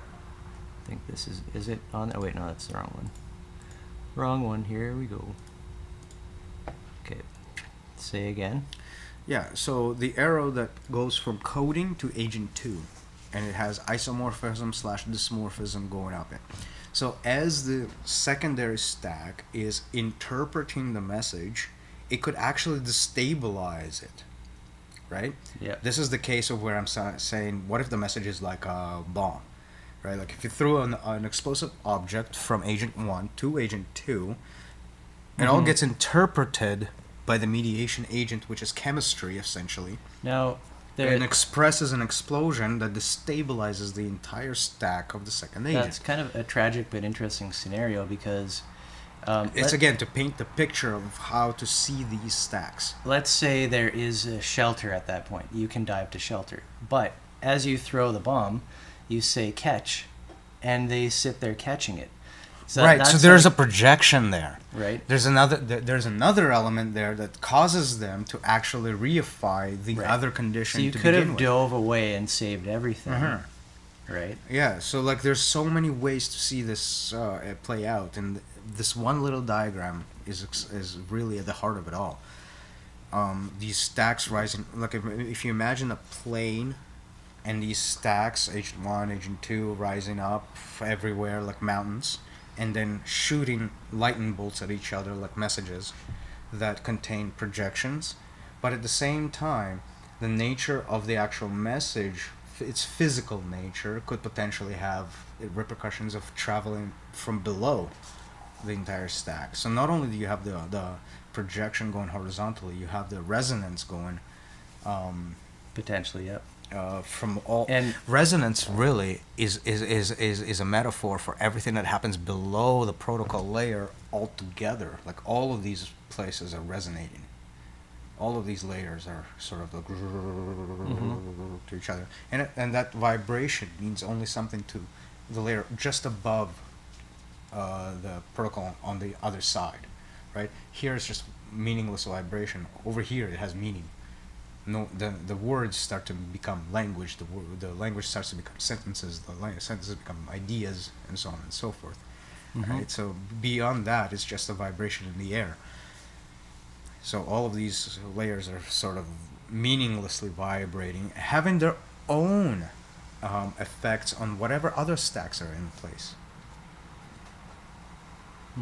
Right. And typically communication, like verbal, is a very non-destructive as it comes up. You just comes in your ear. There's not a bomb happening or exploding. Yeah. Verbal is non-destructive, and it's interesting that it often comes with a reality projection.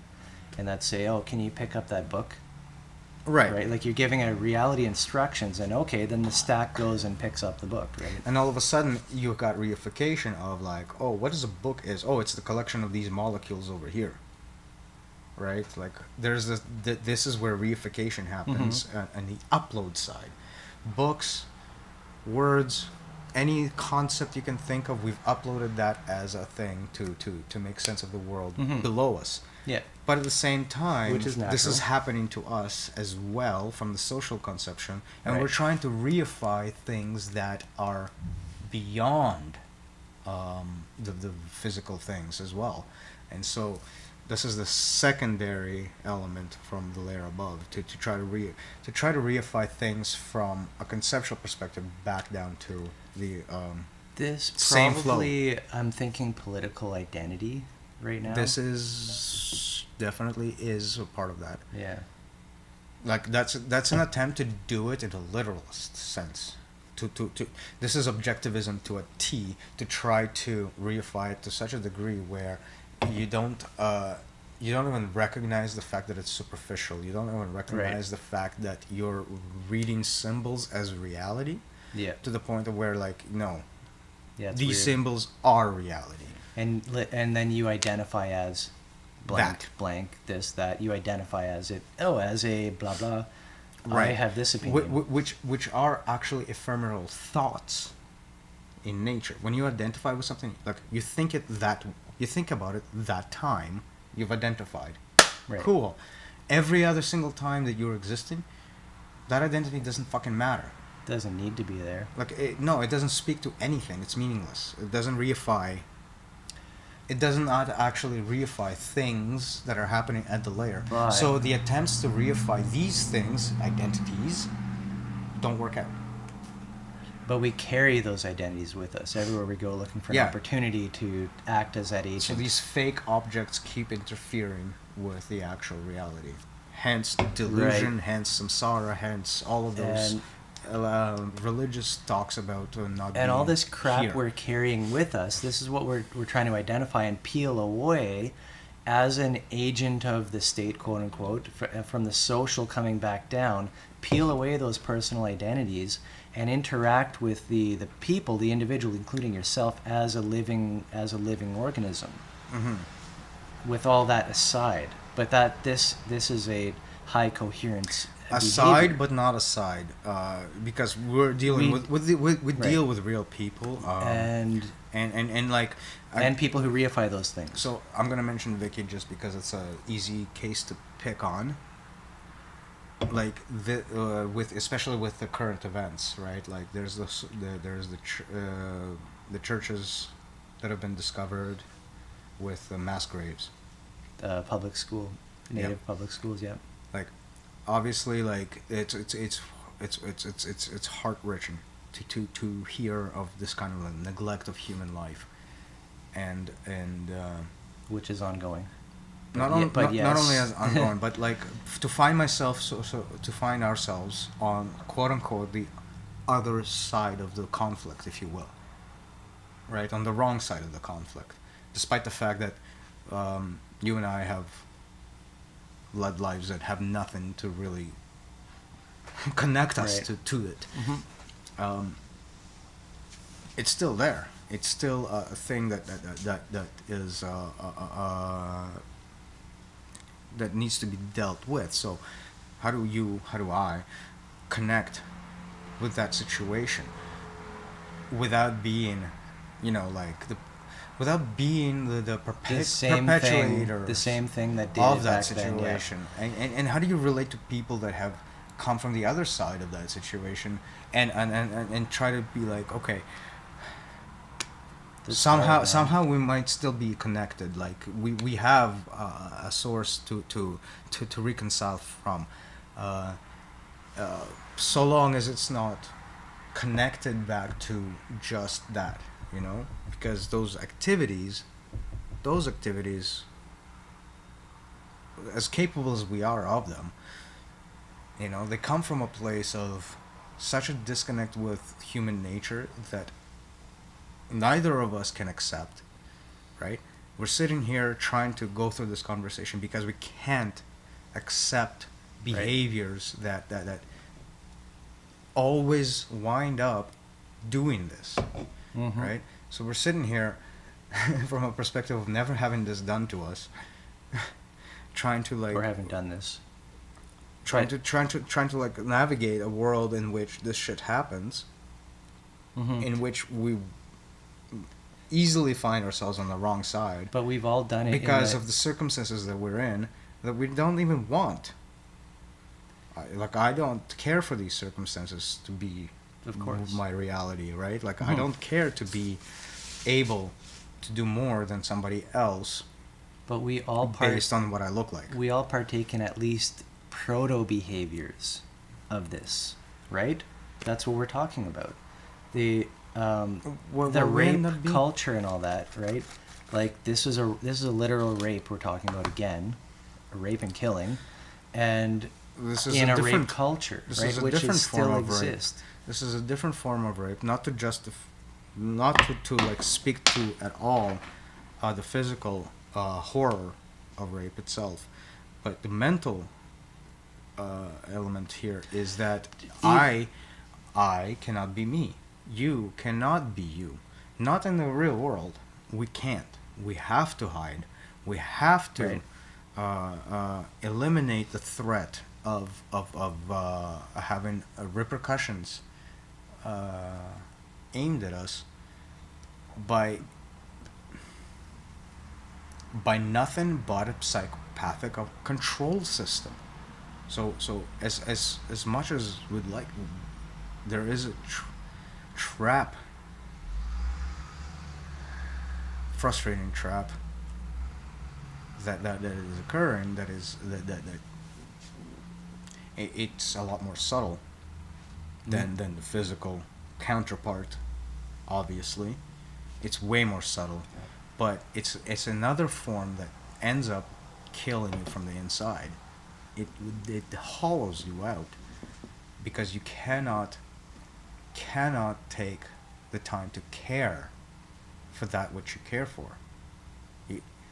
Like, I know that that you spend a lot of your time doing shit you don't fucking care about, right? Like, sure, like, you like your job, right? I like my job too.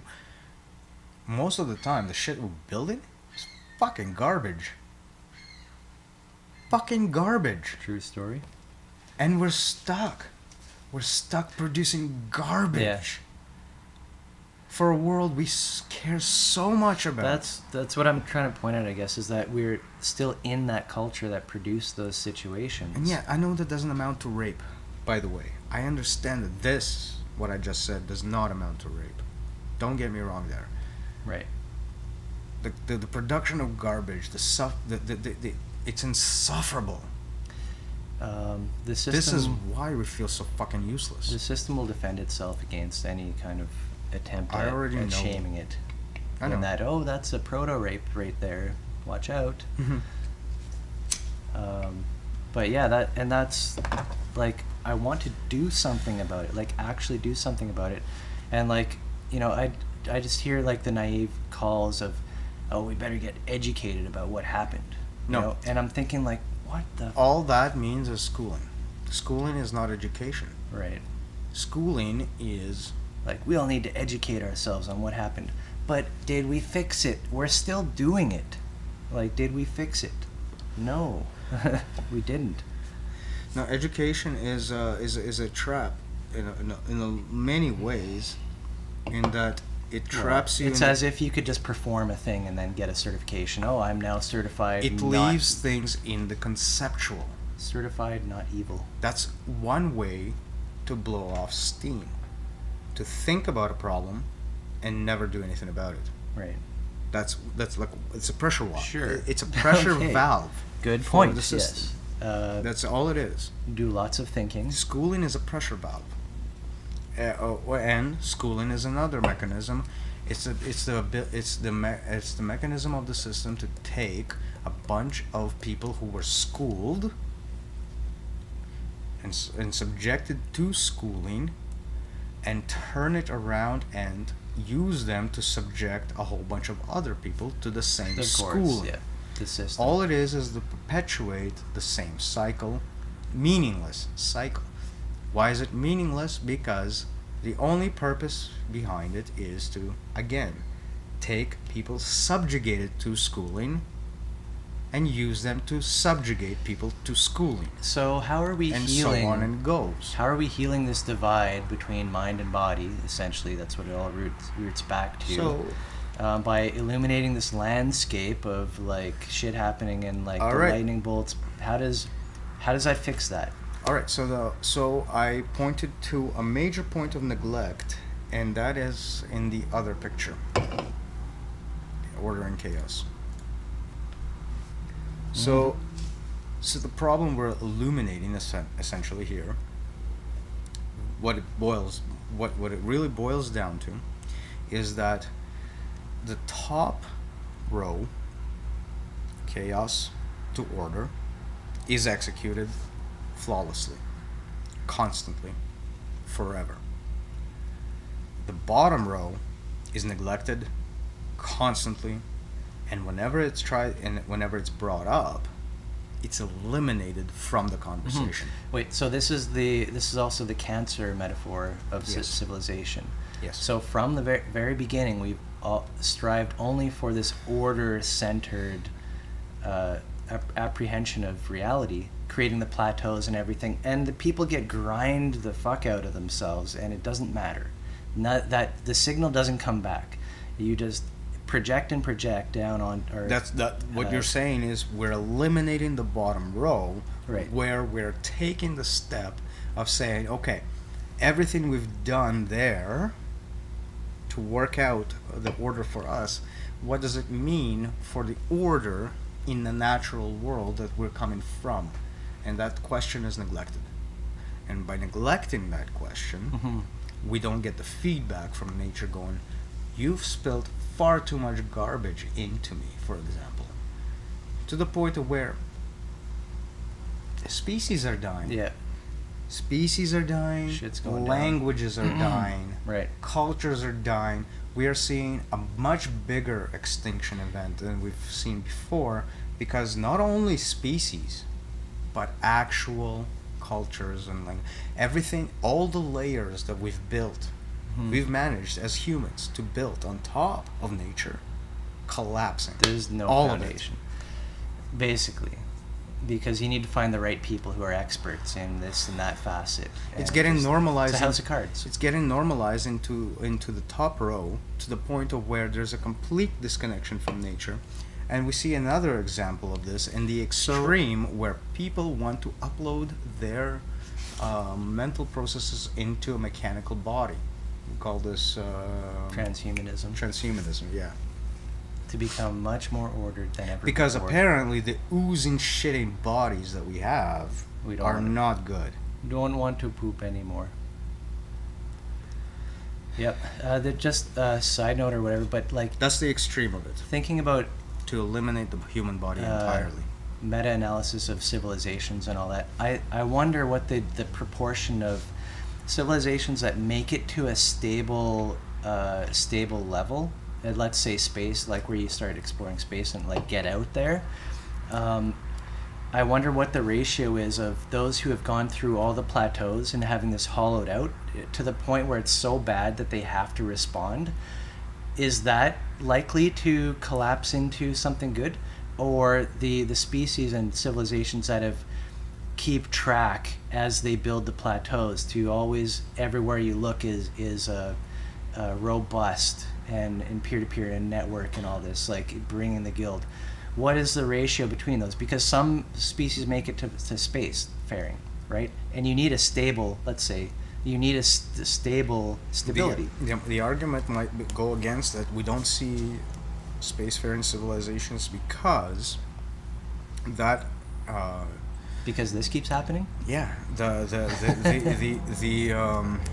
necessity to come down gets neglected so badly until the very fucking end, which that here we are. House of Cards has only one option, and that is to collapse, not to progress. Right. Hence, progress is a functional myth.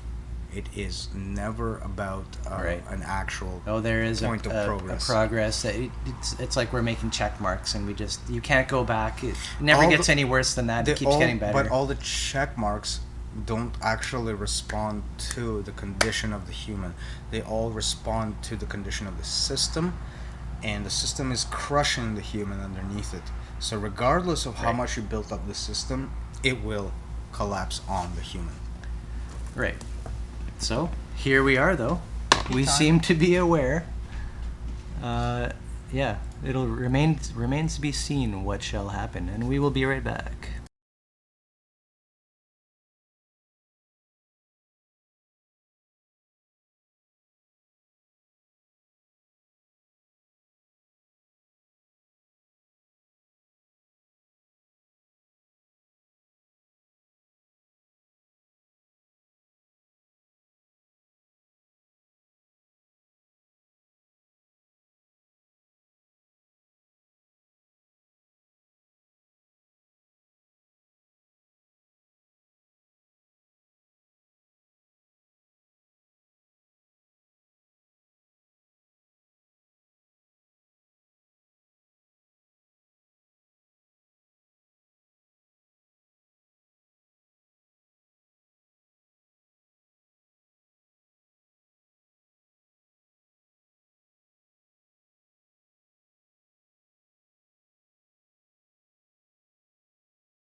it quickly, maybe, or what? We'll Yeah, find yeah. out.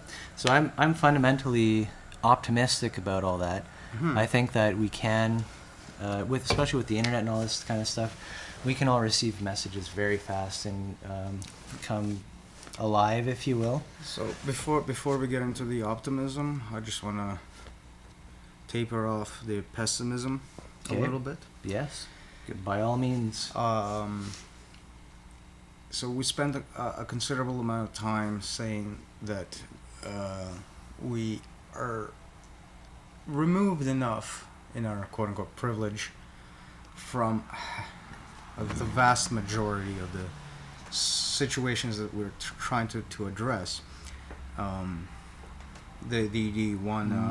one main newsworthy circumstance that we're referring to is the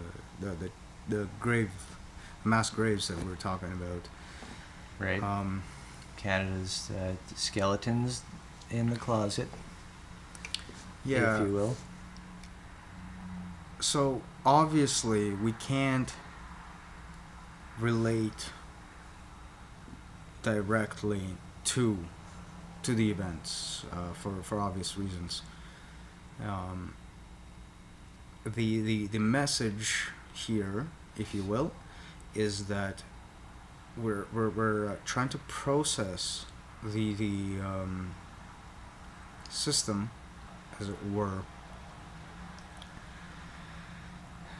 to illuminate at least the idea that we can grasp the grind that humanity is going through in every respect.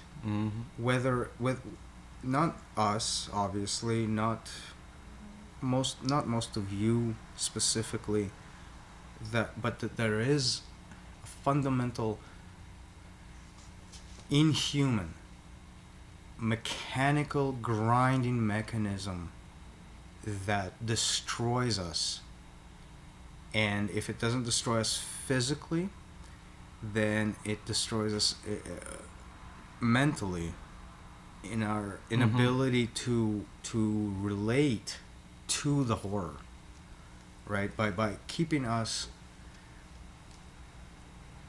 distinct from one another, by showing us the idea that because we are not these people, it doesn't really pertain to us. Whatever you want to look at it as, like, it's a horrible event that we can't grasp.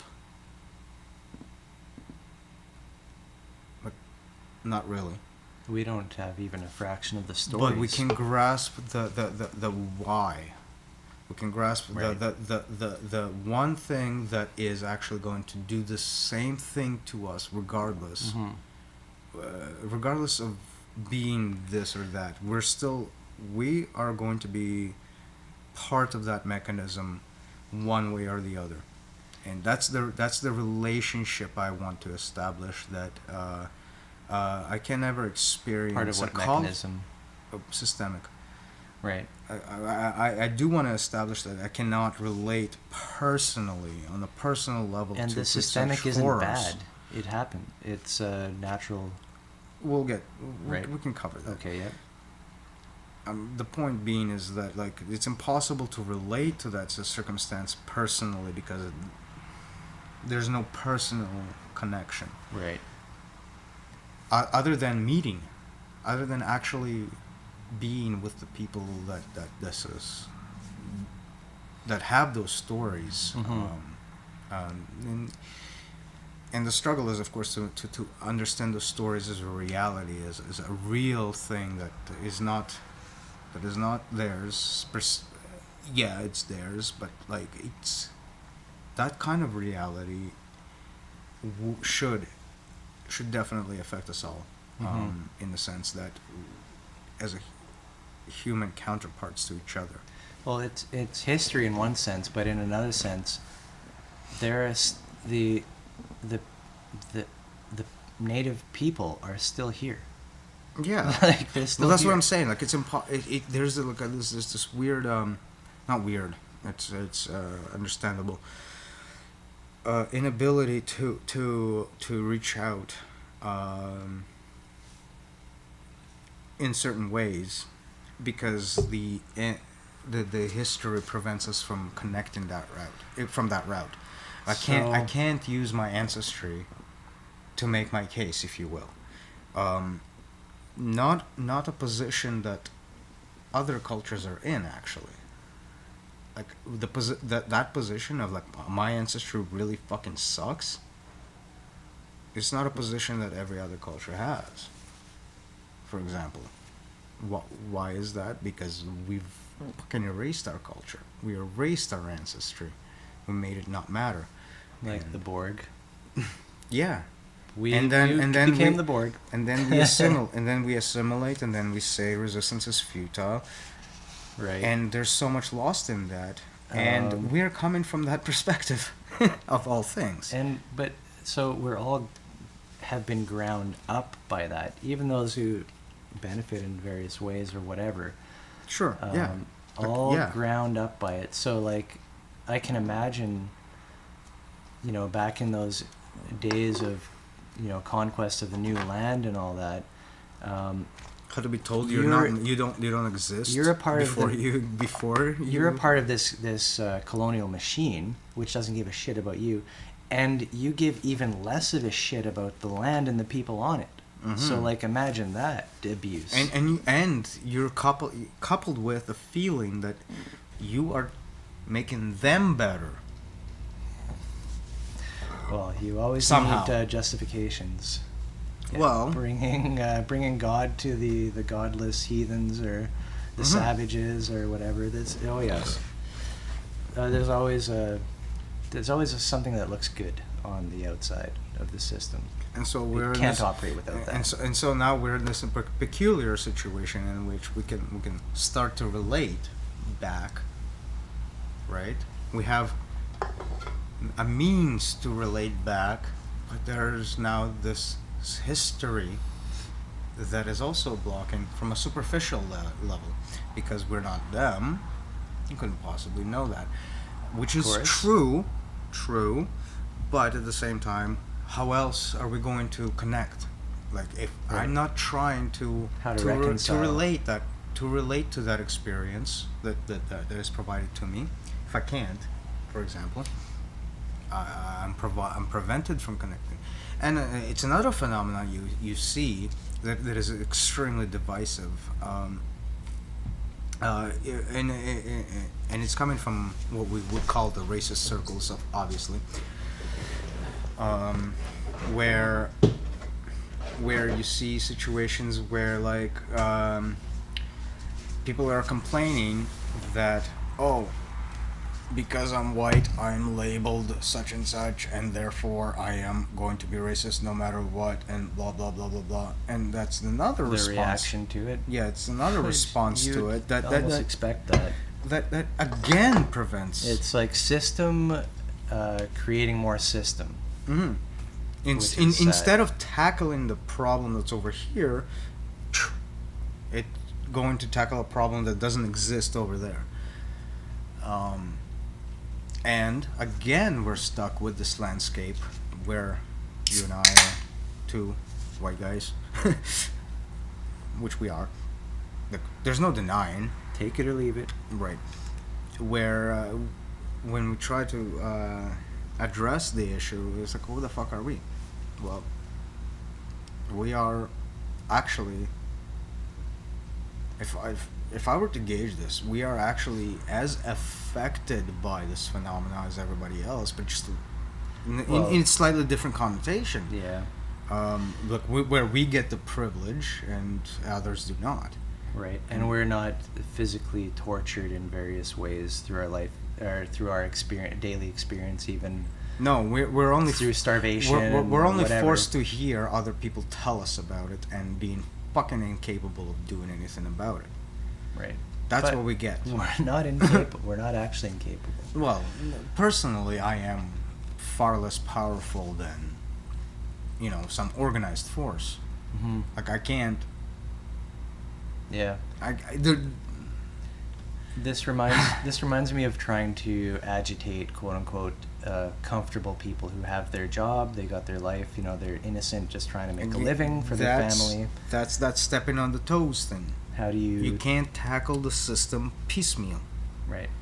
Because as soon as you do, somebody's toes are getting stepped on, and all of a sudden somebody's uncomfortable, and that somebody could very well be the person you're trying to help, but because you're walking on their livelihood, right, you're still stuck.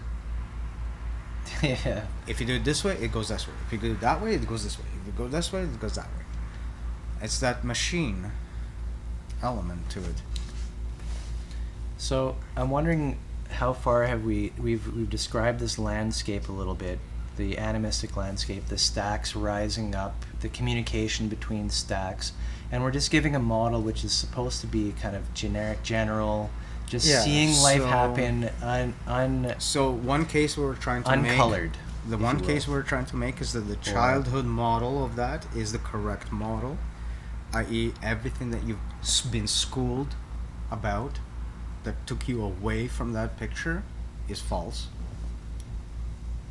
Just as a generic statement that like this encompasses all of rationalism in a way.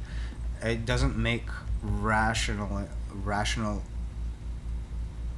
elements useless in that sense. It's just placing them under a different perspective. So just a note, we got about an hour and some little tiny bit to kind of bring this all around into... All right, so the last point that we want to really tackle is that it's the neglect of the download that is the key. Neglect of what happens when you download. So like... Which encompasses the neglect of the download itself. You upload, like this is like abstracting. And right. In order to use that abstraction in the concrete world. Objectivist reductionism, yes. Right. The problem being, when you don't pay attention, what happens what if your model is off? Mm-hmm. So two cases that we can see that happen here is that people neglect to do it holistically. Those are the objectivists. They need empirical evidence. They need, they're reductionists. They always reduce things to the elements to the point where they can't see the bigger the meaning, quote unquote, behind the bigger structure. So what I'm getting from that is that they don't see their own inner story and understanding of themselves as a living being. Therefore, other beings also by default require respect and a relationship. Right, and so this is the objectivistic perspective. The solipsistic one is where you not only you are you don't give a shit about the actual reified elements that have been uploaded. You're trying to download things that are arbitrary. So on the one hand side, you're stuck with uploading only things and avoiding the download. And on the other hand, you're avoiding the upload things and only concerning yourself with the download. So the solipsistic, how can I make my way through this system? It's in my I'm the one that matters. So you still work through a world of quote unquote things, but now instead of giving them objectivistic associations, you're giving them solipsistic ones, ones that wind up being completely arbitrary. So the tree has grown because I am 4. For what? I don't know. It doesn't matter. Okay. You know what I mean? Like, it's just these kinds of connections. Horoscopes. Great example of that. A completely solipsistic approach to star mapping. Right. I was born this time, therefore this meaning is meaningful this way. That has never been the use of the stars, and it will never be the use of the stars. I will gain this fortune. Like, do people not realize that stars were only ever used for navigation and not reality? Right, like nobody in their right mind sat out there in the middle of a fucking ocean and went, I wonder what this explains. There's the mythological, though. They didn't a do lot of that. mythological beings. No, can you imagine yourself sitting somewhere on a fucking island going, I wonder what this explains? Some No. abstract concept that it's supposed to explain. That's superstitious, though. Exactly. People Yes. didn't function this way. It's a useless waste of fucking energy. It would waste energy, basically. Why would they assume that the gods of the past have anything to do with explanations about the real world? So, like, superstition actually only came about as a product of this cancer. It came up it's a product of civilization itself. Right. Yeah. When you had enough time to sit there and go to yourself, what does this mean? Okay, yeah, when survival was removed from your immediate concern. Yes, then you wouldn't die if you sit there asking stupid questions. But basically, yes. Back in the day, you would. Yeah, asking stupid questions is a sure way to get killed. Right. Or trying to answer them anyway. Well, I wonder what would happen if I do this. Well, Yeah. I die. Oh, I get Right. it. Like, you wouldn't pass that knowledge along, obviously. Mm-hmm. Mm-hmm. Once we found a way to offload knowledge, the problem of counting, aka categorization, aka putting literalist spin on language, and all of that, that's when we started to move away from survival as the main mechanism and trying to appeal to survival as the mechanism to maintain the market. Why is the market maintained? Because every time you try to go against it, it tackles your survival capacity. It tries to say, hey, you can't make money, you can't eat. That's bad. That's fucking insane. So we've got this, we're just like, modeling out a landscape of things where complexity emerges through layering. Order is coming up, and stacks are constantly rising and falling, especially in the mind of man. People, The systems that complexities come up and down, all this, and there's projections and reifications and uploads and downloads, up and down stacks and communications. And so while downloads are happening, the mechanism of downloading is neglected entirely and on purpose. And the longer it is purposely ignored, the further the problem goes. You mean, okay, wait, but so the system uploads something in order that it can apprehend something below. So it's going to download. It knows it uploaded so that it can download, right? So the upload portion is reductionism. Right? Yes, into something. The problem with reductionism, summarizing reality. The problem with reductionism is that it blocks you from reaching the top layer. When you summarize reality, you don't get the whole picture. So when you go to download that summarization back onto, say, the people, or back onto your body from your mind, it's incomplete. And that incompleteness causes an experience of pain. You sense it. Something, it didn't go perfectly as I imagined in perfection, right? So you take that incomplete, something, it's an experiment, right? And you say, okay, I think I know why this incongruency happened. So now I'm going to upload that incongruency, and now the next time I download, it's going to be better, hopefully. So that is a partial response to feedback observation. Right? Fill out the details. If your model by which you are recognizing feedback is off, which it most certainly is going to be, if it does not include model to begin with, if that is if that is obscured, yes, what you're going to feed back into it is going to missing vital information, and that is the neglect of the bottom row of order and chaos right there. So That is so much harder to do. if you don't even realize that there is a modeling layer that's happening in the abstract. If you're not taught this intuitively, Right. that's the key that's Cool. missing from the childhood. That's what Yeah. schooling removes, that intuition. Yeah. It offloads it into this ether that you're now no longer are capable of touching somehow. Without like the proper signature, the proper Right. number.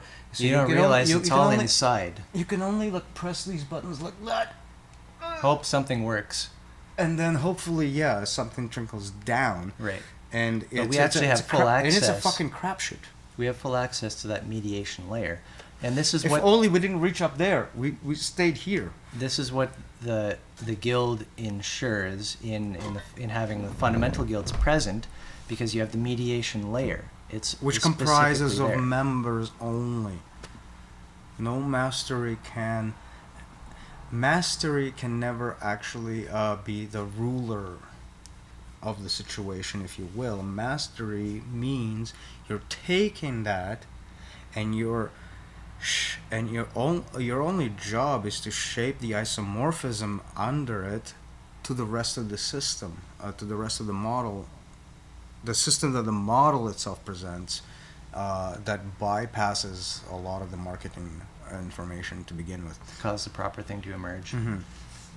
Hence the model being the model kind of thing. It's a means to subsume that information into a greater context. Right. So awareness that this is happening, and so okay, let's connect now. The landscape of things coming up, rising and falling. You are a body of molecules, atoms, all this rising, falling, organs and whatnot, and you have a Thoughts. mind. You have neural networks, and Thoughts. so yes, we're Also objects. we're passing- Then full-blown philosophies, so ideologies. the neural operating system layers, right? We're passing through physicality up into that, and at some point we are into reaching. ontologies. We are reaching mimetic, Mm. abstract, and concrete The- layers, the archetype, model, guild, and holon, and this is where we're getting the modeling that's being used here. So in this landscape, there is a functionality it's built up to a functionality which models itself. And that's what you look inward and find. You model the modeler, right? If you will, and yeah. that's where Yeah. we go. The fact that you are these layers of stacks and whatever, if you inject that concept back into your own thinking, idea being that the reverberation back by assuming this model means that whenever you are affected, you can use the model to understand what is being affected and how. And in the case of being universal, we're talking about the kind of responses that don't necessarily mean content, but actual physical, repeatable behavioral output, right? So, not being behavioralism itself, Mm-hmm. just to make that point course, yeah. clearly, it's more about like how it manifests in behavior after the fact, because this model is perpetuating certain activity that perceived as behavioral patterns, if you will. So there's a connection to behavioralism in that it's all connected, but not necessarily like you can't use this mental image to predict this behavior. You can't use that mental image to predict that behavior. This is So- not what we're talking about. This is an old meme for us, and it's we're jumping from the objectivist outer imperialism of the world of science, and taking that and saying, oh, what happens if you flip that into the interpretive world of the neural network? Which presents all of that information to it, right? At that Right. point, you're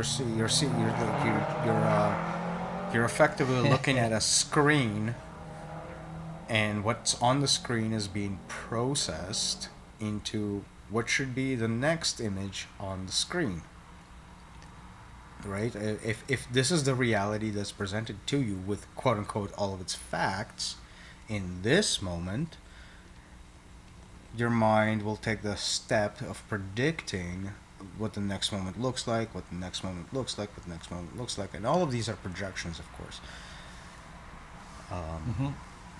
However, they're not based in non-reality. They're not completely solipsistic. They're just tweaks of representation of one moment to the next moment to the next. Like, if you have this moment, what does that mean for the next moment? What does that mean for the next moment? This is also the quickest way to mistake the moment for the dream, if you will. If you take the what is the next moment supposed to be like to be the reality, right? You're gonna miss the moment, right, for its reality, given your expectations of it. So there's the classic trap. and this is the mechanism that perpetuates marketing really, really simply, in that it tries to interject into that moment, and instead of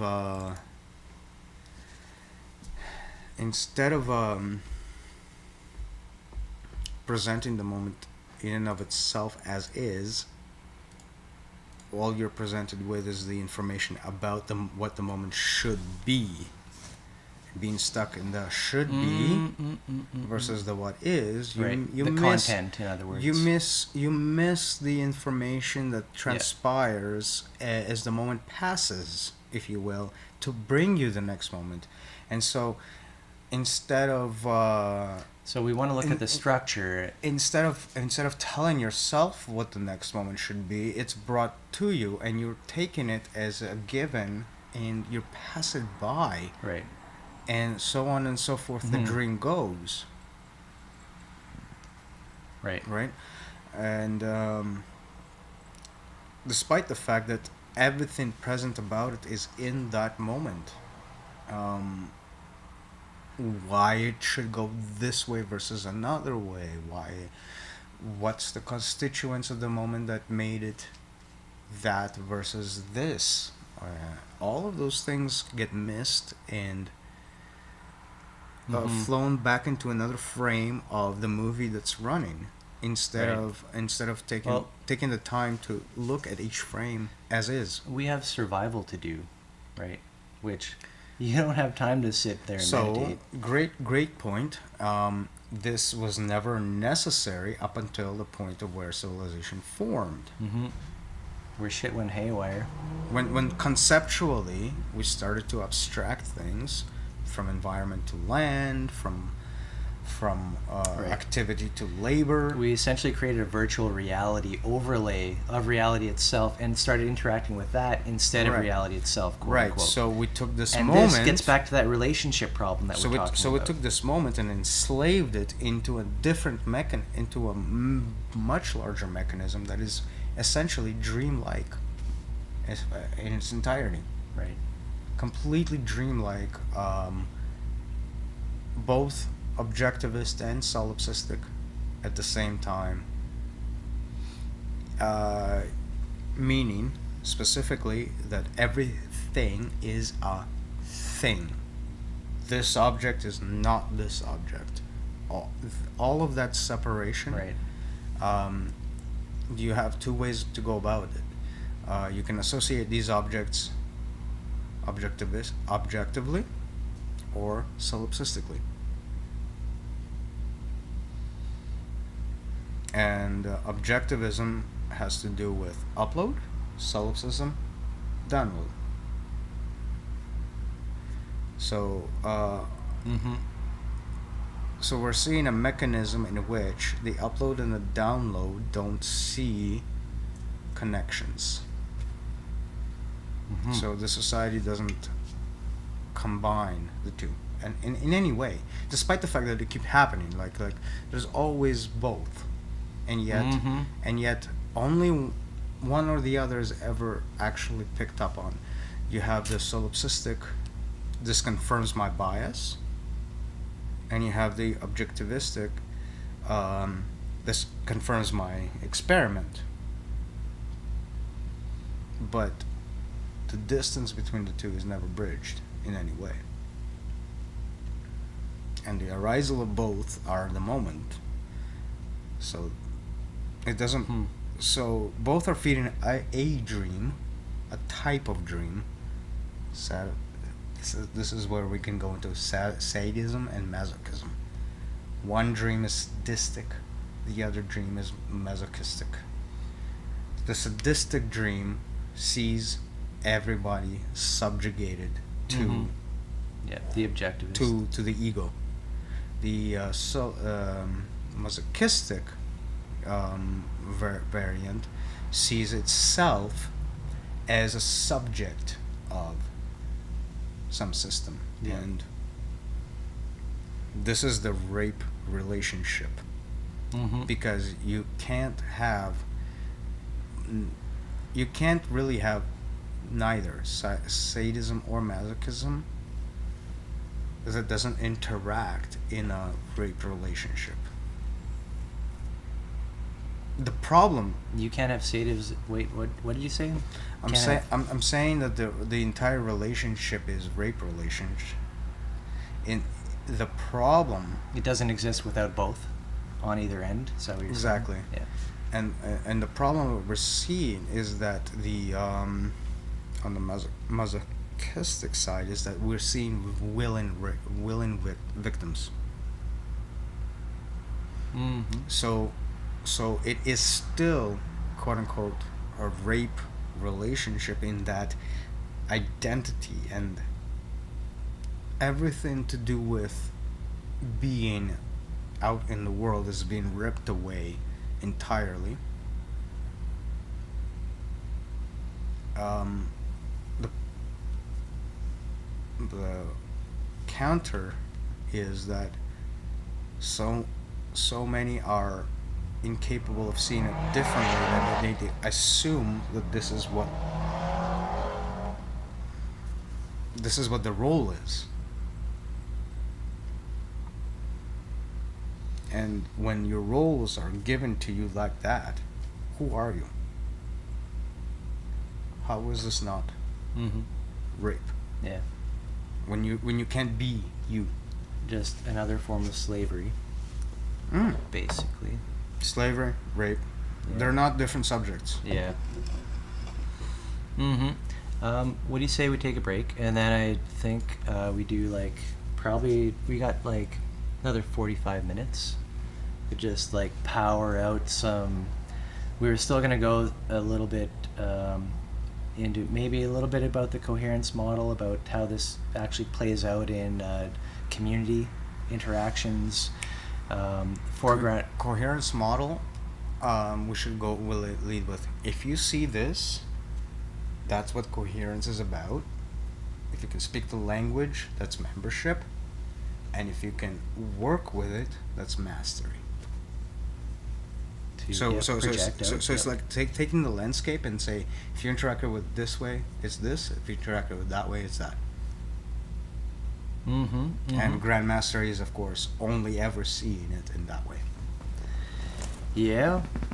Yeah. We're almost there. Ladies and gentlemen, be right back.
Might as well. May as well.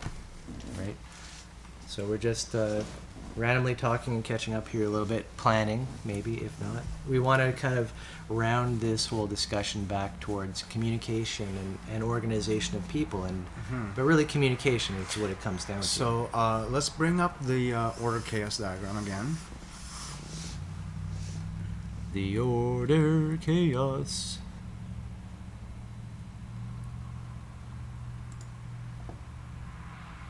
It's not going to fit very well, is it? It doesn't matter. This one. Yep. Yeah. So what we were trying to really hone in on is that the top row of this diagram is exercised to a T. The bottom row is neglected completely, and every time it's being brought up, it gets eliminated from the conversation. So what we're saying is that we're trying to inject that bottom layer into the order, into the process. We're trying to upload it into society. Mm-hmm. And that's the. It's so basic. It really is basic in its actual implementation, and because of that, I believe that most people do not recognize this as a viable path to the resolution, because it seems so basic. Interesting. It's almost like it's contradictory. I never thought about that as a potential downside or a pitfall of the model. Its simplicity is actually deceiving, and all we're saying is that there's a layer that we keep skipping, that we do all the time, but we don't give any kind of importance to, and that's the conversation. That is the accumulation of information and knowledge and whatnot that you gain from interaction as a being, rather than as something that goes into an environment, reads a bunch of symbols to download as information, and moves from that. Like that case where, or like sometimes you finally find, I just managed to talk about, I spoke my heart to somebody, and it feels like such a relief. And if you notice, this is the exact opposite as from the externalization problem. It is a movement that is deliberate in the opposite direction. So once you have an ability to externalize memory, that is when the conversation becomes far more fundamental than the myth that is explored from the conversation. This is where we break away from the myth. Because memory allows for orality to be circumvented, correct. Right. So that's where the myth loses its inherent power of meaning making. And what you need to fucking do is get out there and talk to your best friend, call your mother, talk to someone on the street. Right. Why? Because what you're doing is reconciling all the disconnected conceptualizations that you are having.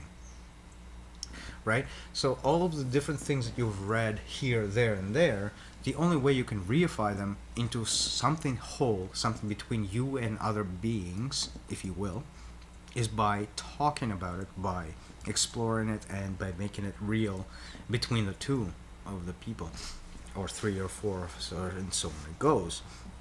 But the point is that is a conversation, not a download of information from some arbitrary source.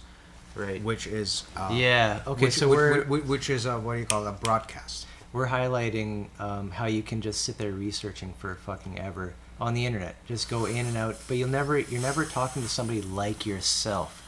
You're not peering with somebody, and that's the key. If any at all, you're relying on these centralized systems coming down from the top, but not in a peer way. Right? Like this authority, that authority.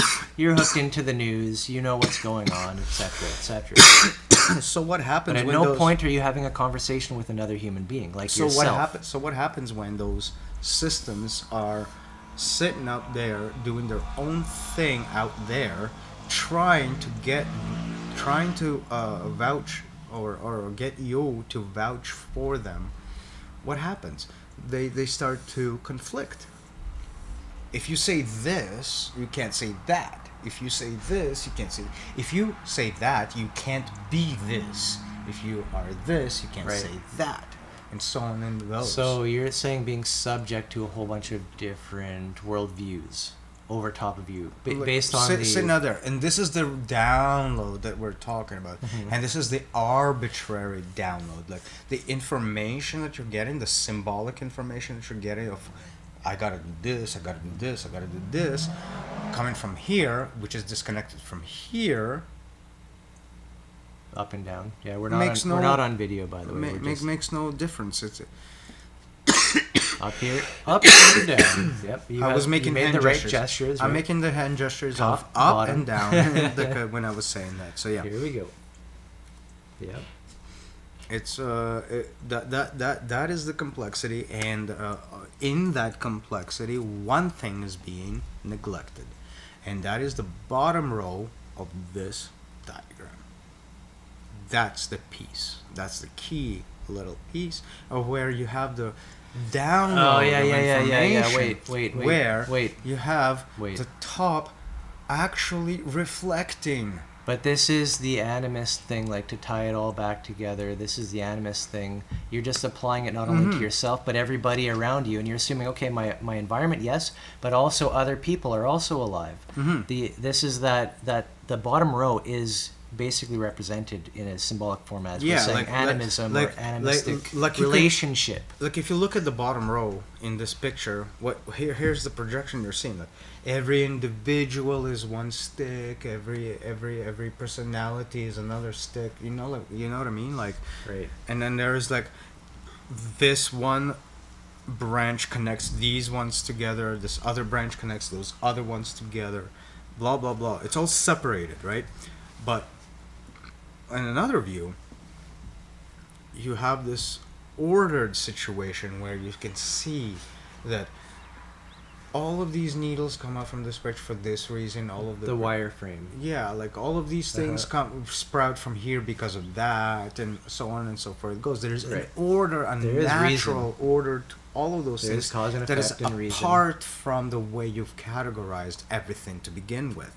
Right. And to that order, your categorization scheme is obviously chaotic because it doesn't capture anything about its interaction, anything about the relationship, anything about those things. Now, so this is what it feels like to have policy put onto you. Yeah. So now imagine that's the situation, and you are just ignoring that fact that you are not considering how it all works together. You're just happy with your goddamn categories. Just because you don't understand how a living system operates. Right. So to you, that's order, and it's never chaotic, simply because this is the way things are. Yeah. What does that actually do to the nature of the thing that you're talking about if it remains so dissected? It doesn't work together. It has no function. It will die. We see things change dead. all the time. It's dead to begin with. It doesn't speak back. I mean, whatever it's being applied to will die. No, it doesn't speak back. You can't talk to this. It's dead to you. You can't talk to this. It's dead. It literally has died. The branch talks. The branch does stuff. The branch produces oxygen, takes in the carbon dioxide, it takes in water, it produces sugar, whatever. It does the thing that it does. It doesn't do anything in its categorized form at all. It's fucking dead. Correct. So and that is the step we are neglecting entirely. This is an actual picture of pine needles lined up, sitting there doing nothing because they're not connected to anything. They can't do anything. What are they going to transfer their moisture to? Right. What are they going to transfer the oxygen to? What are they going to transfer the water to? There's nothing there to connect them. There's nothing there to allow it. The sun isn't even there. And this all you can do is you can put numbers on each thing and say this is worth this much because it came from such a source. Yeah. You can say this needle is worth much more because it's so much closer to that. But there's stem. something to be said for that dissection because you learn how it works. But this brings up... But you never bring it back together. But this brings up the problem of incompleteness, in which your model never does equal that. What do kids do? They fuck something up. Fuck around and find out. Look, you don't have kids. I do. Okay. What do they do? What do they do? They pick up an object. They fuck it up so badly they can't put it back together. Good. What's the pattern? It's no longer becoming the object anymore. Okay, but you have now adults, supposedly, fucking shit up, neglecting that bottom layer, and never being able to put it the fuck back together. Kids. Right. Kids in adult bodies. Correct, and this is the education thing too, and like the critical thinking. Where is that taught? Education is the wrong word. Schooling. And where is critical thought taught? It's not. And there's other elements though here too, like the model. I would argue if you don't have this bottom row in your theory, you're not critical whatsoever. Right. So what should be presented through education is an isomorphic model, and not whatever you feel model. like. Yeah. So there you go. and there's only one way to go. That would always leave questions, because and it goes back to this, and it has nothing to do with our authority on the subject. It has everything to do with what the fucking subject is presenting. And if you don't understand part of it, you ask a question. Well, and yeah, that's when the question leads you on a quest to find the answer. The question is the quest. Right. Everything about it is the quest. Right.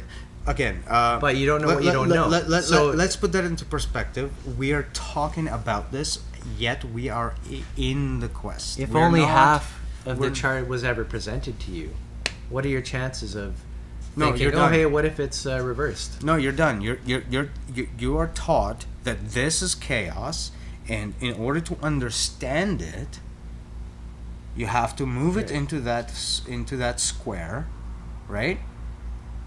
And that's it. Right. That's what understanding means. The patient dies on the operating table. The patient dies on the operating system table, and you're still fucking asking it questions. Right. How deluded is that? Yet we do need to make systems. But at the same time, you're taught to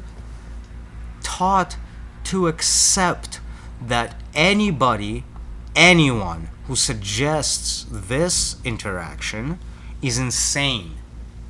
So not only are you forced to... And wait, so meditate on chaos right now as if these pine needles in the bottom right chart and sticks, that's an incoming signal to nature saying, I don't know what the fuck you're talking about, because that's dead, and I'm being conformed to this through reification. Right? A download is coming on to me from above.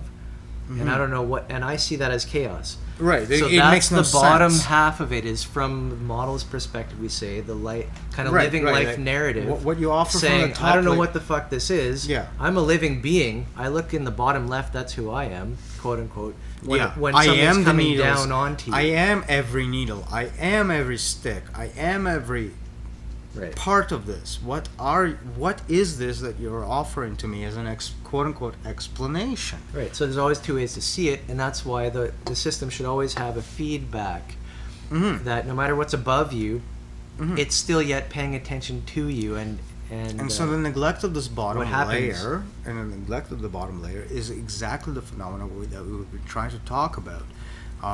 So this is political too, like that. So gets easily on the political. one end, the top row is what we call the upload, where you take a lower layer, right, and give it words in the upper layer, and all of a sudden you've reduced it to something you can understand. You're like, let's make a new law. We'll make a law to ban guns of this type, because scariest guns should not be allowed. No, this is more like, let's call this combination of electrons and protons and neutrons atoms. Okay, so I picked a political topic. Let's call atoms of this variant this molecule, right? So oxygen. That's all like and so on and so forth. You have to have a standard for modeling. Whatever the chemical names are for whatever the atomic combinations are.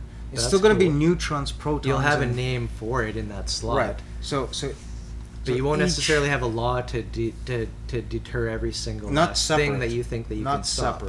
Not separate. But the problem in the thinking goes is that if I discover molecules, they're the base constituent. There's nothing else underneath it that explains the information I'm getting from this There's level. always a horizon, I guess, in how deep you know or your model. So the example, to paint the picture example is if you were to take something like molecules and say atoms don't exist, right?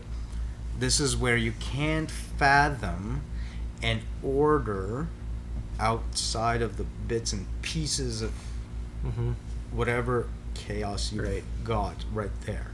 So you're saying that there's no underlying logic to it, and you're saying there's no... So you're talking about the obfuscated meta-narrative. Right, like saying, this doesn't cause that, therefore it can't be. Why do we arrive at such answers? It's the incompleteness theorem. As you symbol shunt your way through one formula, it's going to show you things that can't be or can be or cannot be, whatever. But as the system gets more complicated, statements in it don't reflect those things. Statements like, I am. Yep. Like that, if a system is capable of making a statement, I am, it's also going to be capable of making a statement, I am not.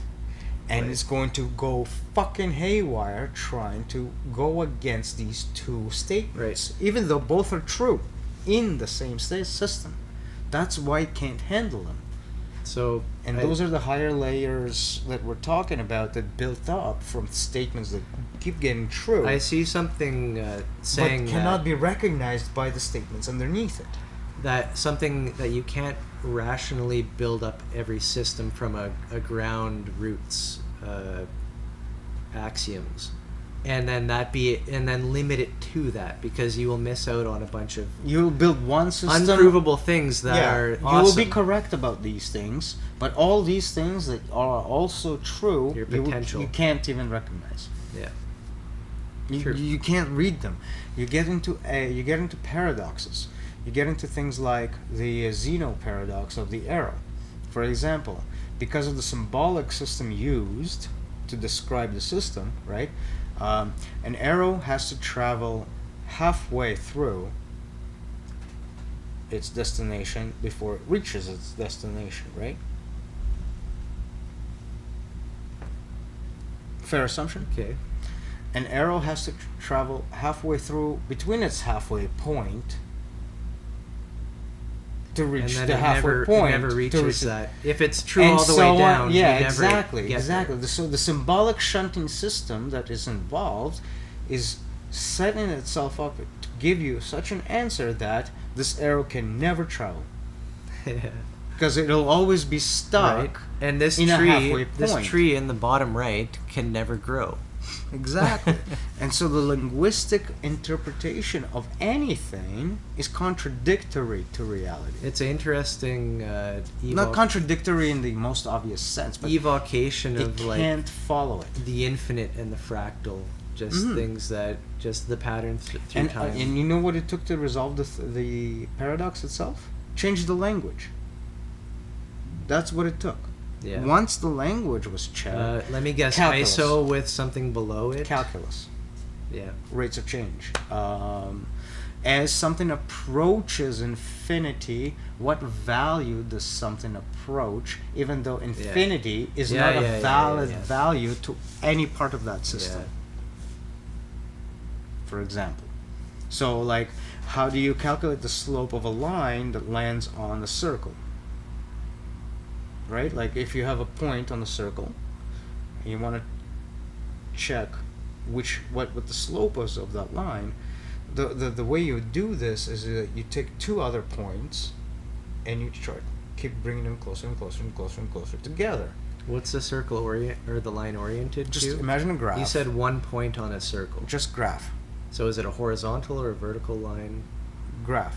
X, Y, circle, line, touches only one edge of that circle. Just one edge. how do you calculate what the exact slope would be? Okay. That's what calculus so that's is about. The classic problem. Yeah, and what calculus is doing is it takes two other points on the circle and says, okay, what's the slope between those two lines? And then it just moves those together. But the problem, if you understand the math correctly, is that when you get to that point, you get a 0 for a denominator. And you can't divide by 0. So you don't get an answer.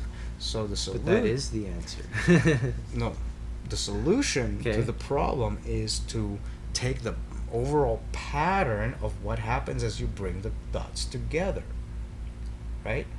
And when you capture the pattern, you let it go to quote-unquote infinity, the point of where you divide by 0. And because the pattern is talking about it, it tells you, oh, when it's 0, it's this. So you don't divide by 0, you bypass the problem. You make the pattern that gives you, this is what 0 value is. Yeah, you bypass the problem entirely in a completely different language, if you will, which gives you like the correct answer. Just describes the situation. Exactly. In like unexpected it way. takes you out of these assumptions and puts you in a different world. Fair. Yeah. That's calculus for you. In a nutshell. In a nutshell, Glad calculus deals with infinities and what happens when you start to try to approach them. Like, wait a minute. We have a concrete top layer pattern. Right? It exposes the top layer pattern. It's saying things like, because this is the general pattern underneath, when you approach values that are impossible in this circumstance, that's the actual answer. And then you build an entire system on top of that. Calculus takes over again. This is a plateau of mathematics. It's a brilliant plateau. Thank you, Newton. Good job, buddy. Einstein overtook that shit. But no, Newton invented calculus for the reason that he saw patterns that, look, what the fuck? You got real shit that approaches infinities, right? But you got to be able to reason about it from another perspective, if you will. And that's the perspective he gave. And this is kind of like maybe parallel to how the model apprehends reality. Instead of the problems of your life Significant? or whatever narrative. Oh, sorry, fundamental? And a jump to significant. Right? Like two layers. Conceited, the relationship conceited between, affect cycles, right? It's the relationship between any two layers. One acts as a fundamental, the constituents, building blocks, if you will. Right. The other acts as the significant. Oh, what the fuck is this all what about? You're doing with it. Yeah. So in each case, you got the abstract and concrete and abstract sort of interchanging in a much the same way that these do. That's actually the same relationship. The chaos and order is meant to describe that relationship. Right? More metaphorically, more abstractly. But the abstract and the concrete is captured by chaos and order.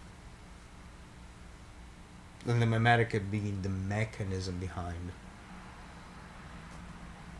the absurd, if you will. The absurd. Mastery of the absurd is grandmaster. Coherence-wise. So, an unrelenting, if you will, projection onto all stacks that the events that are happening of the model are stacks and interactions we're in. Right? So the final element of Grandmaster is how we can judge each other for being there, if you will, is that can we wireframe it to the end and only respond to that? Obviously, we don't. No, I know. I'm not expecting that. I'm just saying, like you and I. There's an infrastructure though you going and I, on right now. You and I assume, this is just between you and me, and on record, Of course. But I assume we're more on the member level than mastery or grandmaster. Well, who like listens? I don't. Who listens? That answers your question. Yeah, no, I'm partially yeah. kidding, but like, right? Right. Yeah, we got some audience, but like it's not. Yeah, It's not that kind of audience, right? It's not the. We're just putting It's things not in. a cult. No, we don't need cultish audiences to actually make that point. Putting things into perspective, we have like a tight knit group Right. of like good friends, and like Yeah, exactly. there's That's no also superfluous. that's what I'm talking about. So and it's great. so from the realistic perspective, like we can only like assign membership to each other at most, and oftentimes it's mostly participation or just because of circumstance. If we were to give out awards right now, yes. Yeah, we'd fail. Well, we would get participation awards in various things, right? But that's about it. But the participation award is where it ends. So yeah, like. So what I'm trying to say is that the there's a few ways to go about it. I was mentioning the ability to pick out membership by model speak, the ability to say read, to be able to recognize it. Yeah, like for example, like to be able to read some of the odd statements that are being posted on the Telegram chat, whatever, in the lobby, using like full blown terminology. To augment the message, if you will. So that's like one quote unquote sure way we can tell, if you will. If you can read this, you know we're on the same level, if you will, about understanding this. But this is as far as we can actually take it. There's an interesting thing, because probably as best as you could get is you think that this expression has some kind of isomorphism to your own maps and what you understand. I actually have like a huge privileged arc here, and you don't know until you have a conversation, right? The reason is very simple. I produced a lot of the terminology just as my own exercise of meditation, and when I went and try to consolidate it, I didn't get a lot of resistance. Like, I just didn't. For glossary items? Yeah, like, most of the terms I've said were, like, met with, I'm down. Like, that's just the experience I have. Nobody's prone to, like, put together a statement in a programmatic as statement. Like, as if it were a program almost. As a definition. No, I know I play a unique role. That role, its uniqueness has nothing to do with authority or anything like that. It's just I have an association thing. Well, the liking of it that I keep relying on. The liking of it is recognizing all the different words and how you would use them, and just to see that this vocabulary is used in some way, and kind of project or relate your own. To bring it back to my point, though, is that what I'm trying to say is that whenever I came up with vocabulary, and we got about 10 minutes. It's fine. Whenever I came up with the vocabulary, it wasn't resisted. So I can't say for sure I got the correct terms going, but I can say I'm mostly familiar with them. So this is a housekeeping issue of the guild, the local guild that we run, and to put it out there, any term can and should be challenged if it needs to be.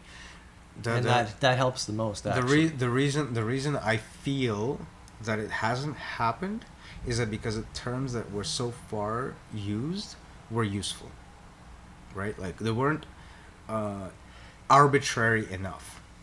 To put it bluntly, they weren't picked arbitrarily. They were picked based on my personal experiential projections. However, what I'm feeling, and I'll point out why I think this happened. I feel they were recognized by anybody who cared to actually participate. I feel that we're recognized sufficiently. Mm-hmm. And the reason sufficiently, that's a key, because there's a lots we could go back and like for sure actually go over in depth. For sure. Right. For sure. Not everybody is in the same boat, and I'm not saying otherwise. Mm-hmm. The reason I think, this is speculation, the reason I think it happened is because I already was using a heuristic that I picked up from Buddhist teachings. And the reason I'm mentioning this is that the heuristic was more about feeling out terminology that has to do with what people experience versus what people conceptualize. Yes. So people experience things like pleasure, pain. People experience narratives. People experience artifacts. People experience all of these little words that seem so disconnected from one another are actually part of that tapestry of connection. Even hearing a word, you feel things, and then you know something is happening. happening. You don't need a huge dictionary to tell you what the word means, because whenever it's said, you know what pain is. Like physically, you know what pain is, but also the dread, the internal confusion, everything to do with the existential dread to and so on and so forth. Related to pain. It's not a word that needs a lot of exposition, because it relies on just hitting on those little strings of experience that we all sort of have. And one word can hit it for one person, another word can hit it for another person, and here we arrive at what we call model speak, trying to gather a bunch of terms that are innocent enough and at the same time pull on the correct strings whenever they're spoken. Not literally, but metaphorically. Like, what is the pain of loss, for example? You one sec.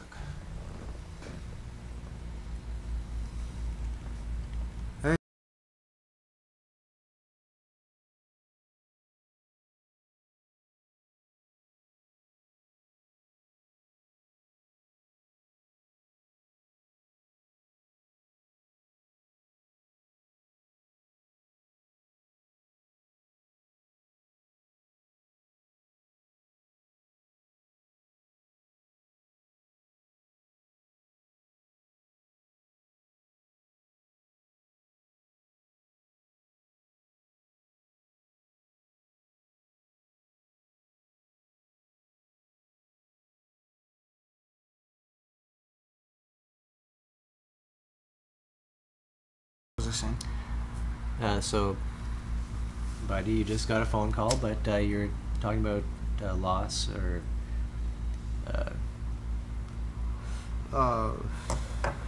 So the generic. I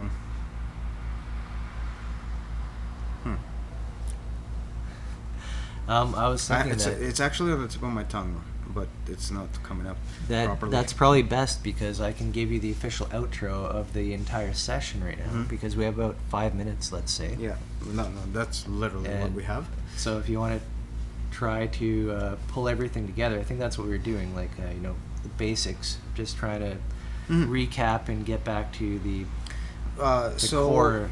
The core and the main recap, I would say, is the fundamental deficit of downloading, or the feedback, though, right? Like, this is what you're talking about. Here's how you can actually capture it in downloading is normal. You prune a garden. Hold on.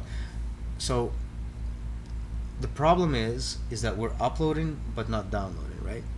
That's like the gist of the mechanism of the problem. So if you look at life now, yes, We don't make our food and all this stuff. So the solution here isn't to stop one or the other, or to fight one versus the other. The solution is to simply upload the download process into your upload.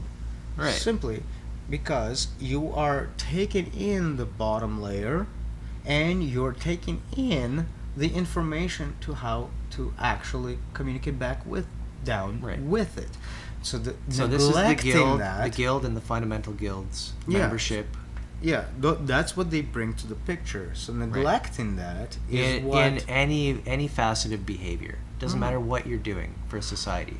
If you got this model, if you're guilding, or for yourself, right, for anything, living. It's the living mechanism. And so in and of there's itself. a coherence model too with it, from hostile to guest to participant to member to master to grandmaster. Right. And in this case, the statements are being basically made: are you participating in activities that promote this understanding of the model, aka the stacks, aka all of these different little, without it, not necessarily with understanding. Like that's, you don't need, but a membership carries with it a kind of a projection that has to do with understanding that system, not necessarily in the full terminology of it, but at the very least that acknowledges the interrelationship between the stacks, the fiat, the resonance. In other words, you have to keep bootstrapping the entire system through education. Right. And when you're speaking to that person in particular, what the difference will amount to is, do they comprehend the nuance of this interaction, not in terminology, but in behavior, right? Like, in response. Right. So you're talking like cross-cultural, whatever. If there's a mutual respect, you will know it. As sentient beings looking each other's in the eye, like this terminology, you will know the relationship. This terminology offers one very variant on the information, whereas the conversation, again, back to the conversation. It's the conversation that's going to kind of like the to cornerstone of the system of what we're talking about, the guild and so the animism that we're talking about from like the perspective of a child, the animism that we would describe from the perspective of a tribesman, and the animism that we would be talking about from the perspective of this wireframe should ultimately match. We should be able to talk to the shaman and to the child. And without the second layer of the order chaos diagram that we were talking about, that ability disappears. We are becoming incapable of having a conversation with the shaman because we assume them to be some otherworldly creature, and we definitely reject the conversation with the child because apparently they cannot bring us any kind of insight whatsoever. This is the great schism, the axial war. Right. The axial war is the absence of the download, or an upload reflecting said because download. there's always some because download, that's what the download is. Like when you try to model what you're doing, we always have some responsibilities, and it's like the less money we have, the more we have to do ourselves. So the argument is, lots of people know about that. The argument is that there's a refusal to accept the portions of the upload that include the mechanisms of the download after the fact, because it takes way too much energy and we're way too lazy. And no. And our narratives are so constrained to little tiny sound bites. This is where the guild is injected right away. Yes. Fundamental guilds. It makes those narratives impossible to condense to sound bites. You are gathering, and this is part of your cosmology, your cosmos. This is your reality, your terrain. You're having fundamental guilds. You're having memberships, mediation. But what's the pattern there? That the cosmology never changes. And your network. The cosmology you're in is eternal. your perspective to it is eternal. Right. You Yeah. cannot. I think we need something to bring us all together. All these different races and ethnics and And we're not talking about everything, an right? eternal natural situation. We're not talking about an eternity we per need a se, common but language. rather an eternal participation, an eternal way of interacting that has no room for a lot of variance based on content. Ideological, i.e. Right. This does not neglect technical elements. This does not neglect science. This does not neglect actual market. This does not neglect actual need for commodities in any capacity. All it does is it puts them in a very different perspective without turning the world into a meat grinder. Hopefully. That's it. That's really what it's It's a about. good hope. Like, Simply not to have a become meat grinder. Yeah. Cheers, buddy. So I think we're done. we're on our way. So Yep. thank you all for tuning in. We are signing out. It's been wonderful, and further notices to be disclosed.